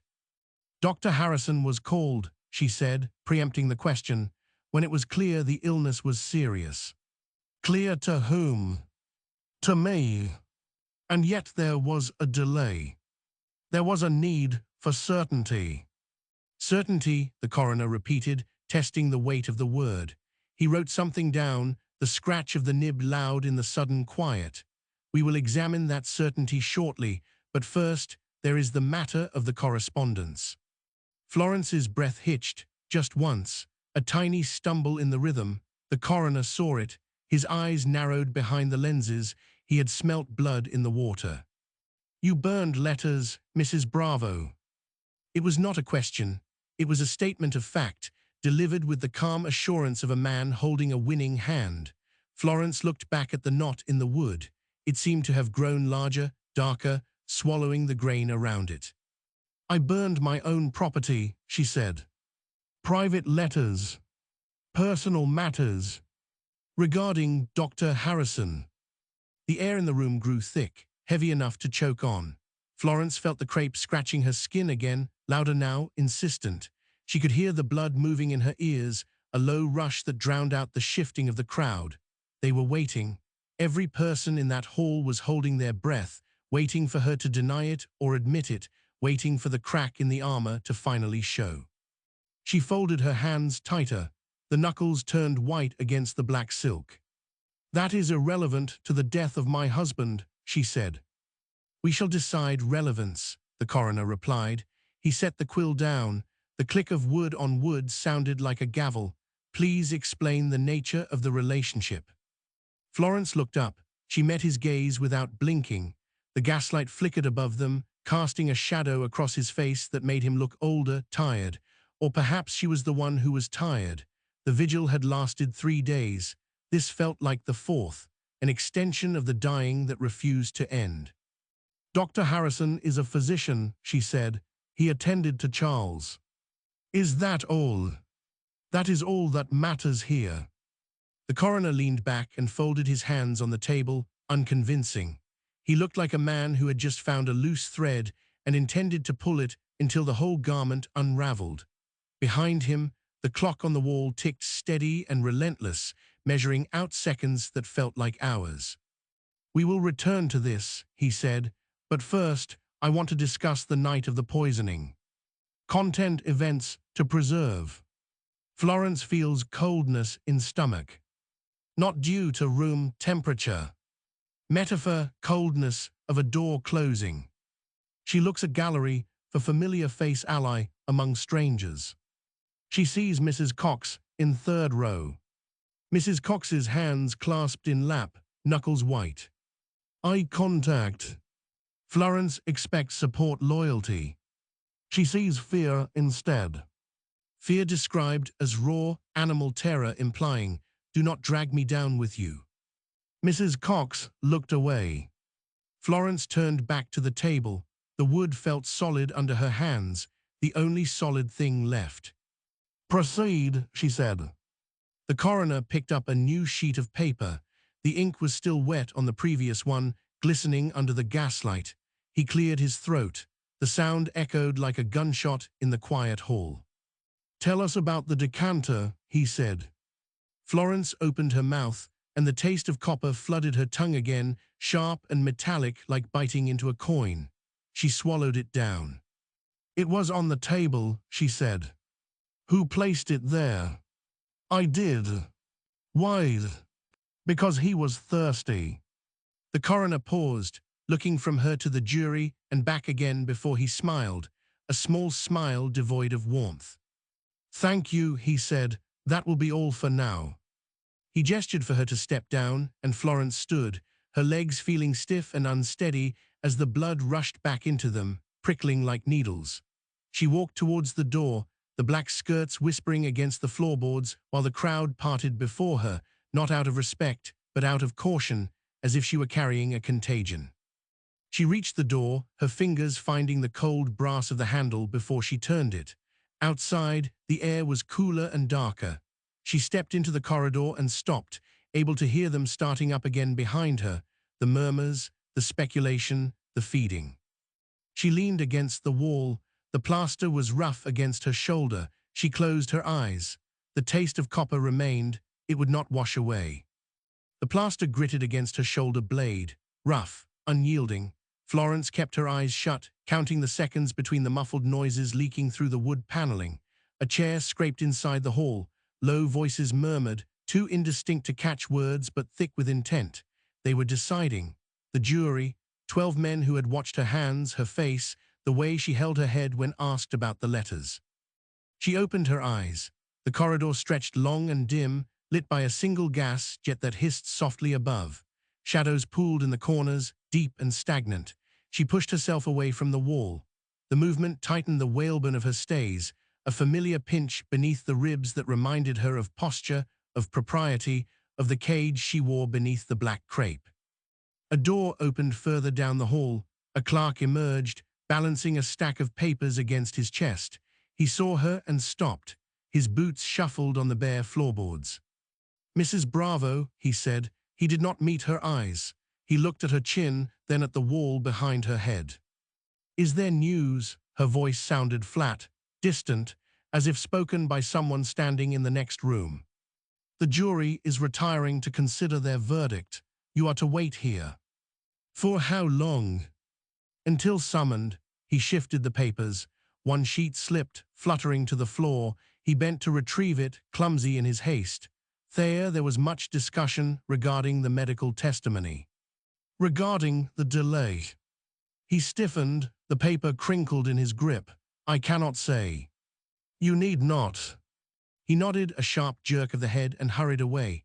His footsteps faded towards the stairs. Florence watched him go. The silence returned, heavier than before. It pressed against her eardrums. She walked to the window at the end of the corridor. The glass was cold. Outside, the garden lay in darkness, the shapes of the bushes blurred by the rain that had started to fall. She could not see the priory from here, only the wet gleam of the pavement below. She turned back towards the door of the hall. It remained shut, a barrier between her and the men who weighed her life. She folded her arms. The silk of her sleeves whispered against itself, a dry, rustling sound, like leaves dragged over stone. The handle of the hall door turned. Slowly, Florence straightened, her spine locked into place. The door opened a crack. Mrs. Cox slipped out. The housekeeper wore her usual black dress, the fabric worn shiny at the elbows. She held a bonnet in her hands, crushing the brim between her fingers. She saw Florence and stopped. Her breath came quick, shallow puffs that fogged the air between them. Mrs. Bravo. Zero. They area talking. Cox glanced at the closed door behind her. She lowered her voice. They ask about the brandy, about the time. I told them what happened. Did you? Cox stepped closer. The smell of stale lavender water clung to her, mixed with the scent of fear, sweat, sharp and acidic. They say you waited too long before sending for Dr. Harrison. I did what I thought best. Did you? Cox's eyes darted to the side. She looked at the floor, then at Florence's hands, then away again. Dr. Gull, he speaks with authority. They listen to him. Dr. Gull is not my husband. No, Cox tightened her grip on the bonnet. The wire bent with a faint snap. But he is the Queen's physician, and I only served the decanter. Florence went still. The air in the corridor seemed to vanish. She looked at the housekeeper, really looked. She saw the tremor in Cox's lower lip, the dilation of the pupils, the way her weight shifted onto the balls of her feet, ready to run. You served it, Florence said. As you asked. And you watched him drink. I did, Cox swallowed, her throat worked. I told them that, but they asked her why I did not stop him, why I did not taste it first. Did they ask you that? They asked if you told me to pour it. Florence took a step forward. The skirts brushed Cox's ankles. The housekeeper flinched, a visible recoil. And what did you say? I said you were in the room. Cox's voice dropped to a whisper. I said you watched. Zero. I had to protect myself, Mrs. Bravo. Cox looked up. For a second the mask slipped. The terror was naked there, raw. They say it was poison. They say someone knew. Go back inside. They are calling. Cox backed away. Her heel caught on the edge of the runner. She stumbled, righted herself without looking down. When they call your name again, do not say more than you must. Go. Cox turned. She opened the door. The noise from inside spilled out a rush of voices, the scrape of chairs before the wood clicked shut again. Florence stood alone. The corridor felt narrower. The walls leaned in. She could hear the blood moving in her ears, a low rush that drowned out the rain against the window. She walked to the bench beneath the gas jet, sat. The wood was hard, unforgiving. She placed her hands in her lap, folded them, one over the other. The knuckles were white. She did not try to relax them. Let them be white. Let them be stone. The taste of copper sat on her tongue. Persistent, she swallowed. It remained, a ghost of the antimony that had killed Charles, now feeding on the living. She looked at the door. It remained closed. The murmurs continued. They were talking about her, about the letters, about the delay, about the love she had burned and the husband she had watched die. A clock struck somewhere in the building. The sound was dull, muffled by distance. 1, 2, 3. Florence did not move. She waited. The black crepe scratched her temples. The stays pinched her ribs. The silence stretched, thin and tight, until it felt like it might snap. She would not beg. She would not weep. She would sit here until they came for her, and she would answer only what she chose. The handle turned again. The jury requires your presence, Mrs. Bravo. The clerk's voice was thin, reedy, lacking the substance of a man who had just spent hours dissecting a marriage in public. He held the door wide, an invitation that felt more like a summons to the scaffold. Florence rose. The movement was mechanical, her joints stiff from the cold bench and the rigid architecture of her own spine. She did not smooth her skirts. There was no point in arranging the black wool when the eyes waiting inside were already picking at the seams of her character. She crossed the threshold. The hall breathed heat and damp wool, a stifling atmosphere generated by 30 men packed into a space meant for half that number. Gas jets hissed overhead, casting a jaundiced light that turned the faces of the jurymen into masks of sallow suspicion. They sat in rows, their notebooks open, pencils poised like weapons ready to strike. At the front, the coroner leaned forward, his spectacles catching the flare of the flame so his eyes were hidden behind 2 discs of blinding white. Take your place, he said. Florence walked to the rail. The wood was polished by the hands of countless accused, slick with the grease of other people's fear. She placed her palms upon it, cold, solid, a barrier between her and the machinery of the law. We have heard testimony regarding the timeline of events on the 16th of April, the coroner began, his voice echoing off the plaster walls. Specifically, the interval between your husband's collapse and your decision to summon medical aid. A murmur rippled through the gallery. It sounded like wind moving through dry grass, a collective shifting of weight as the crowd leaned in, hungry for the stumble they knew must come. Florence kept her gaze fixed on a knot in the wood paneling behind the coroner's head, a dark swirl in the grain resembling a blind eye. Did you not consider his condition critical? The coroner pressed. Did the symptoms not demand immediate attention? I considered it, Florence said. Her voice did not tremble. It landed flat on the floor, refusing to rise to the level of drama they craved. Yet you waited. Yes. Why? The question hung in the air, heavy and expectant. They wanted a confession of panic, or perhaps a lie about feminine hysteria, anything that would fit the narrative of a wife overwhelmed by guilt or incompetence. To explain that she had waited because Gull had told her silence was dignity, because Harrison had suggested delay was prudence, would be to drag two respected physicians into the mud alongside her. It would be to admit that the men sworn to save Charles had instead curated his death. The situation required care, she said. Care, the coroner lifted a brow, or concealment. A sharp intake of breath from the front row, a lawyer, perhaps, or a journalist smelling blood. Florence felt the whalebone of her corset press against her diaphragm, a constant, punishing reminder that her body was not her own. It belonged to the occasion, to the expectations of the widow, to the scrutiny of the state. She could not draw a full breath, even if she wished to. I acted as I thought proper, she said. Proper to whom, Mrs. Bravo? To your husband, or to your own reputation? She said nothing. To speak further was to weave a net from which she could not escape. Every word she offered was twisted, turned over, examined for the stain of deceit. Silence was the only armor left, though it felt flimsy against the barrage of their insinuations. You burned letters, the coroner stated. It was not a question. Correspondence with Dr. Harrison, destroyed mere hours after your husband's death. They were private. Private matters often become public when a man dies in agony, he countered. What did they contain that you feared we might read? Florence looked at him then, really looked. She saw the smug certainty in the set of his jaw, the way he held his pen like a dagger. He did not want the truth. He wanted a story. He wanted a villainess in black crape to justify the chaos of a senseless death. Nothing relevant to this inquiry, she said. You determine relevance. I do. The murmuring in the gallery grew louder, a low rumble of disapproval. Heads shook. Notes were scribbled with frantic energy. She could feel their judgment physicalizing, pressing against her skin like a cold draft. They saw arrogance where there was only exhaustion. They saw calculation where there was only a desperate attempt to hold onto the shreds of a life that was already gone. And your relationship with Dr. Harrison, the coroner continued, relentless, was it merely professional? Yes. Yet you consulted him frequently, visited him alone, wrote to him in terms that some might describe as intimate. I consulted him as my friend, as my advisor. A friend who arrives only after the poison has done its work. The word landed like a stone dropped into a well.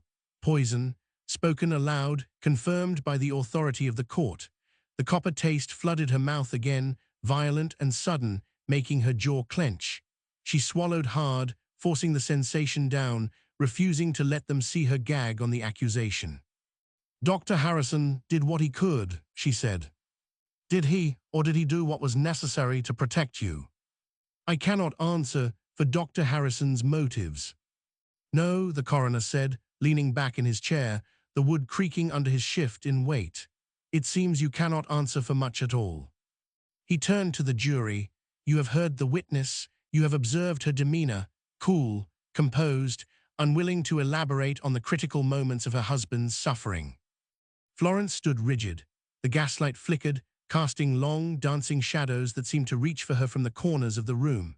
She thought of Charles, thrashing in the bed upstairs, his body convulsing while she stood by, paralyzed by the very propriety they now mocked. She had followed the rules. She had obeyed the men of science. And now those same rules were being used to strangle her. "The jury will retire to consider their verdict," the coroner announced. The sound of chairs scraping against the floor was deafening. The jurymen rose, avoiding her eyes, shuffling towards the door at the side of the hall. They moved like a single organism, a block of judgment separating itself from the accused. Florence remained at the rail. She did not sit. There was no permission to sit. The crowd began to disperse, the noise rising to a clamor of speculation and gossip. Voices overlapped, fragments of sentences cutting through the air. Cold as ice, knew all along, Harrison must be. She turned slowly, sweeping her gaze across the gallery until she found the familiar shape of the housekeeper. Sarah Cox sat near the back, huddled in her shawl, her face pale and drawn. Their eyes met across the heads of the departing crowd. For a heartbeat, Florence expected to see solidarity, a shared recognition of the trap they were all in. Instead, she saw fear. Cox's gaze darted away the instant it connected, focusing intently on her own hands folded in her lap. The housekeeper's shoulders hunched, pulling inward as if trying to make herself smaller, invisible. It was a look of pure self-preservation, a silent declaration that she would throw Florence to the wolves if it meant saving her own skin. Florence felt the last thread of connection snap. The hall emptied rapidly, leaving her standing alone at the rail, surrounded by the debris of discarded papers and the fading echo of voices that had already condemned her. The gas jet above her sputtered, dimming slightly, casting the room into a deeper, more uncertain gloom. She gripped the rail tighter, the wood dug into her palms. Outside, the rain began to fall harder, drumming against the high windows like fingers tapping out a code she could not decipher. The door through which the jury had exited remained shut, a solid barrier of oak and iron. Florence waited. The silence returned, but it was different now. It was not the quiet of anticipation. It was the hollow, ringing silence of a tomb sealed shut. The latch clicked, a sharp metallic snap that cut through the thick air of the room. Footsteps approached from behind the oak barrier. 12 men shuffled back into view, their faces set in masks of weary neutrality, avoiding the scrutiny of the gallery. They took their seats. The wood creaked under their weight. Florence remained standing at the rail, her spine straight against the rigid confinement of her bodice, though the pressure felt less like support and more like a vice tightening around her ribs. She drew breath in shallow sips. The corset allowed nothing more. The coroner adjusted his papers. He did not look at her, his gaze fixed on the middle distance, focusing on some point beyond the walls of the hall, beyond the rain-streaked windows, beyond the reach of the law he served. "Have you agreed upon a verdict?" The foreman rose, a merchant by the look of him, broad in the coat, with ink stains on his cuff. He cleared his throat. "We have. What say you?" That the deceased Charles Edward Bravo came to his death from the effects of antimony. The man paused, swallowing hard, as if the words themselves were toxic, but there is no evidence to show by whom the poison was administered. A murmur rippled through the crowd, low and ugly. The coroner nodded once. "You find that he was willfully murdered?" "Yes, by some person or persons unknown." The phrase hung in the room, unknown. It landed not as absolution, but as an accusation broad enough to encompass everyone present. It placed the guilt in the air, a not a micro registered I umlaut, awaiting to settle on the nearest available throat. Florence felt the words lodge in her own gullet, a physical obstruction that made swallowing impossible. She gripped the rail. The varnish was worn smooth, where other hands had clutched it in desperation before hers. "Very well," the coroner gathered his files, the leather of the portfolio creaked. "The court is adjourned." Chairs scraped. The sound was harsh, grating against the nerves. People began to move, a sudden surge of bodies flowing towards the exits, drawn by the promise of fresh gossip to peddle in the streets. Florence did not move. Her feet felt rooted to the floorboards. A constable stepped near, his hand hovering near her elbow, not touching, yet guiding her towards the side door where the carriage waited. "This way, Mrs. Bravo." She followed, her skirts dragged heavy against the hem, wet from the dampness of the hall. Outside, the daylight struck her like a physical blow. After the gloom of the gaslit interior, the grey afternoon seemed blindingly bright. The air smelled of wet horseflesh and coal smoke, a stark contrast to the stale dust and sweat of the inquest room. A crowd had gathered beyond the barriers, faces pressed against the railings, pale and eager, searching for a glimpse of the widow who had survived the poison, but not the suspicion. Someone shouted her name. Another voice hissed murderess. The sounds blended into a single roar, indistinct yet threatening. She kept her eyes forward. To look at them would be to acknowledge their judgment. To acknowledge it would be to break. "Make way," the constable pushed through the press of bodies. His shoulder bumped a man in a top hat. The man swore but stepped back. Florence reached the carriage door. The black paint was chipped near the handle. A footman stood ready, his face impassive, gloved hand extended to lower the step. She placed her foot on the iron rung. The mud from the street coated the leather of her boot. She climbed inside. The interior smelled of old velvet and lavender water, a scent meant to soothe, but which now reminded her of the handkerchiefs pressed to Charles's face during the vomiting fits. She settled onto the seat. The springs groaned. The constable waited outside, hand on the door frame. "Will you be requiring escort, ma'am?" "No," her voice sounded thin, stripped of authority. "I wish to be alone." He nodded and shut the door. The latch clicked. The sound was final. Darkness enveloped her. The curtains were drawn tight against the prying eyes of the public. Florence leaned back against the squab. The motion of the carriage began, a slow rocking as the horses stepped off. Wheels crunched over the gravel of the yard before hitting the smoother surface of the road. She closed her eyes. The phantom taste returned, not copper this time, but something sharper, like ink mixed with blood. It coated the roof of her mouth, thick and cloying. She reached for the small bottle of smelling salts tucked into her reticule, then stopped. Her hand hovered over the clasp. Letting herself faint would be an admission of weakness. It would give them another story to tell. The carriage jolted over a rut. Her shoulder banged against the frame. Pain flared, bright and immediate. Good. Pain was real. Pain was not a verdict. Outside, the noise of the crowd faded, replaced by the rhythmic clatter of hooves on wet pavement. London stretched out beyond the curtains, a sprawling beast of brick and mortar that did not care for truth, only for narrative. They would write her as a villain, or a victim, perhaps both. It mattered little. Charles was dead. The house at Balham waited, empty and silent, filled only with the ghosts of the 3 days that had stripped her of her name. She opened her eyes. In the gloom of the carriage, her hands lay folded in her lap. They looked pale, almost translucent against the black wool of her dress. She turned them over. The palms were unmarked. No stain showed. No evidence remained on the skin. Yet she felt dirty. The carriage slowed. They were approaching the turn for the Priory. Florence straightened her spine. The stays bit into her ribs. She welcomed the pain. It kept her upright. It kept her from slumping into the corner like a discarded doll. A key turned in the lock of the front door in her mind. She saw the hallway of the house, the shadows lengthening as evening approached. Sarah Cox would be there. Dr. Harrison might call.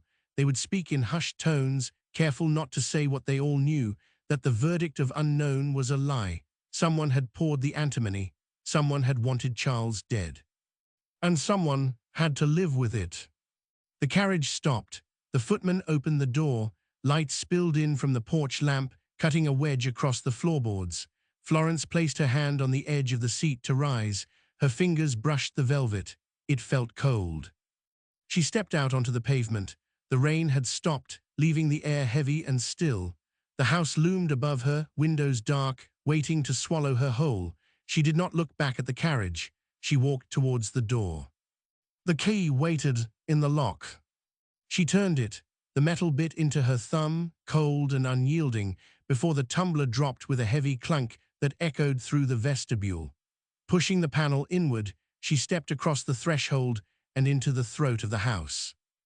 Stagnated here, thick with the scent of beeswax polish and something older, deeper, like dust settled on velvet drapes that had not been drawn in a week. The gas jets in the hallway hissed, blue flames licking the glass chimneys, casting long, distorted shadows that stretched across the checkered tiles like reaching fingers. They grasped at the hem of her black dress as she moved, trying to hold her back. Florence removed her bonnet. Her fingers fumbled with the pins, clumsy from the cold, until she yanked the whole arrangement free and let it drop onto the console table. It landed with a soft thud among the unpaid bills and the unanswered letters. She did not look at them. To read them now would be to invite the world back in, to let the creditors and the curious press their claims upon a grief that was not yet dry. "Mrs. Bravo." The voice came from the shadows near the staircase. Sarah Cox stepped into the light, her hands clasped tight against her apron, knuckles white. The housekeeper's face was pale, drawn tight over the bone, eyes red-rimmed from weeping or lack of sleep, perhaps both. In this house, sorrow and exhaustion wore the same mask. Florence straightened her spine. The rigidity of her corset dug into her ribs, a familiar pressure that kept her lungs from expanding too fully. Good. Breathlessness invited questions. "Is everything prepared?" Florence asked. Her voice sounded flat, devoid of the tremor that threatened to crack her composure. "The drawing room is closed. I put fresh coals in the grate upstairs." Sarah shifted her weight, glancing towards the kitchen door as if expecting someone to emerge from the darkness behind her. "Dr. Harrison sent word. He will not call tonight." "Good. It is better this way." Sarah's voice dropped, a whisper meant only for the tiles beneath their feet. "The servants are talking below stairs." "Let them talk." Florence began to ascend the stairs. The wood creaked under her boots, a protest against the weight she carried. "They are paid to work, not to think." "They say the police may return to ask about the decanter again." Florence paused on the fourth step. Her hand rested on the banister, the wood smooth and worn from generations of grip. She could feel the vibration of the house, a low hum that was not sound but presence. The Priory knew. Walls absorbed secrets just as sponge absorbed spillage, holding the stain long after the surface was wiped clean. "Let them come," Florence said. "I have nothing to hide." A lie, they both knew it. The air between them thickened, heavy with the unsaid things that bound mistress and servant in a conspiracy of silence. Sarah nodded once, a sharp dip of the chin that acknowledged the truth without speaking it. She stepped back into the shadows, retreating towards the kitchen where the scullery maids would be waiting for news, for scraps of tragedy to trade for sympathy. Florence continued upward. Each step required effort, a deliberate lifting of the leg against the drag of the wool skirts. The fabric whispered against itself, a dry rustle that sounded like leaves skittering over a grave. She reached the landing. The corridor stretched out before her, dimly lit by a single jet turned low to save gas. Doors stood shut along the length of the hall, mouths sealed tight. Her bedroom door stood open. Inside, the fire crackled, orange light dancing against the wallpaper. The shadows leaped and fell, mimicking the convulsions she had watched for 3 days. She walked to the washstand and poured water from the pitcher into the basin. The liquid slapped against the porcelain, loud in the quiet room. She dipped her hands into the cold water, scrubbed. The soap smelled of lye and lavender, harsh and chemical. She rubbed until the skin turned red, focusing on the sensation of friction, the burn of cleanliness that could not actually cleanse. The taste returned, not ink this time, something sharper, antimony. It coated the back of her throat, metallic and bitter, rising from the stomach like a burp of poison. She spat into the basin, the water clouded. Turning away, she walked to the window. The glass was cold against her palm. Outside, the garden lay black and featureless, swallowed by the night. No stars showed through the London smog, just a grey ceiling of smoke that trapped the heat and the smell of the city. She was alone, truly alone. Charles was in the ground or would be soon. The doctors had washed their hands of him. The jury had washed their hands of her. All that remained was the house, and the silence, and the knowledge that sat in her gut like a stone. Someone had poured the poison, she knew it. Harrison knew it. Perhaps Sarah knew it too, but knowing was not proof. Proof required things she did not have, witnesses, confessions, a certainty that the law respected. Instead, she had suspicion. It clung to her like the smell of the sick room, impossible to wash out. She turned from the window. The room spun slightly, a vertigo brought on by hunger or fatigue. She gripped the edge of the dressing table to steady herself. The mirror reflected a stranger, a woman in black, eyes hollow, face painted with the grease of the street and the pallor of grief. Florence reached up and unpinned her hair. It fell around her shoulders, heavy and dark. She loosened the top hook of her dress. The air rushed into her lungs, cold and sharp. For a moment, the pressure eased. The stays no longer crushed her ribs. She could breathe. But only for a moment. Tomorrow she would lace them tight again. Tomorrow she would descend the stairs and face the servants, the lawyers, the neighbors who would come to offer condolences that sounded like accusations. Tomorrow she would play the part of the widow. Today she allowed herself this small rebellion, this single hook undone. She blew out the candle on the table. Darkness flooded the room, instant and absolute. The firelight remained, low and dying, casting long shapes against the ceiling. She lay down on the bed without removing her dress. The springs sighed under her weight. Sleep would not come, not yet. The noise of the inquest still rang in her ears, the scratching of pens, the murmur of voices, the final click of the latch on the carriage door. They thought it was over. The verdict was given. The case closed. But the poison remained. It was in the walls, in the water, in her own blood. Florence closed her eyes. The taste of metal filled her mouth again, strong as a coin pressed against the tongue. She swallowed it down. There was nothing else to do. The house settled around her, timbers contracting in the cooling night, groaning like a dying man. She listened to the sound. It was the only truth left. Outside, a clock struck the hour. 1, 2, 3. The sound drifted up from the hallway, muffled by distance and wood. Time moved on. The world turned, and she lay still in the dark, waiting for the morning that would bring nothing but more of the same. The fire popped. A spark flew up the chimney and vanished. The Silent Tincture is a work of fiction. Its characters and scenes are invented, but the story is grounded in real events, places, and the social conditions of its period, dramatized, not documented. The history behind it draws on these real sources. Unsolved, classic true murder cases, Internet Archive. Great unsolved crimes, Internet Archive. Balham. The Priory, Balham. Researched via Wikipedia and contemporary records. Liberties taken with the timeline or with real persons are the author's own.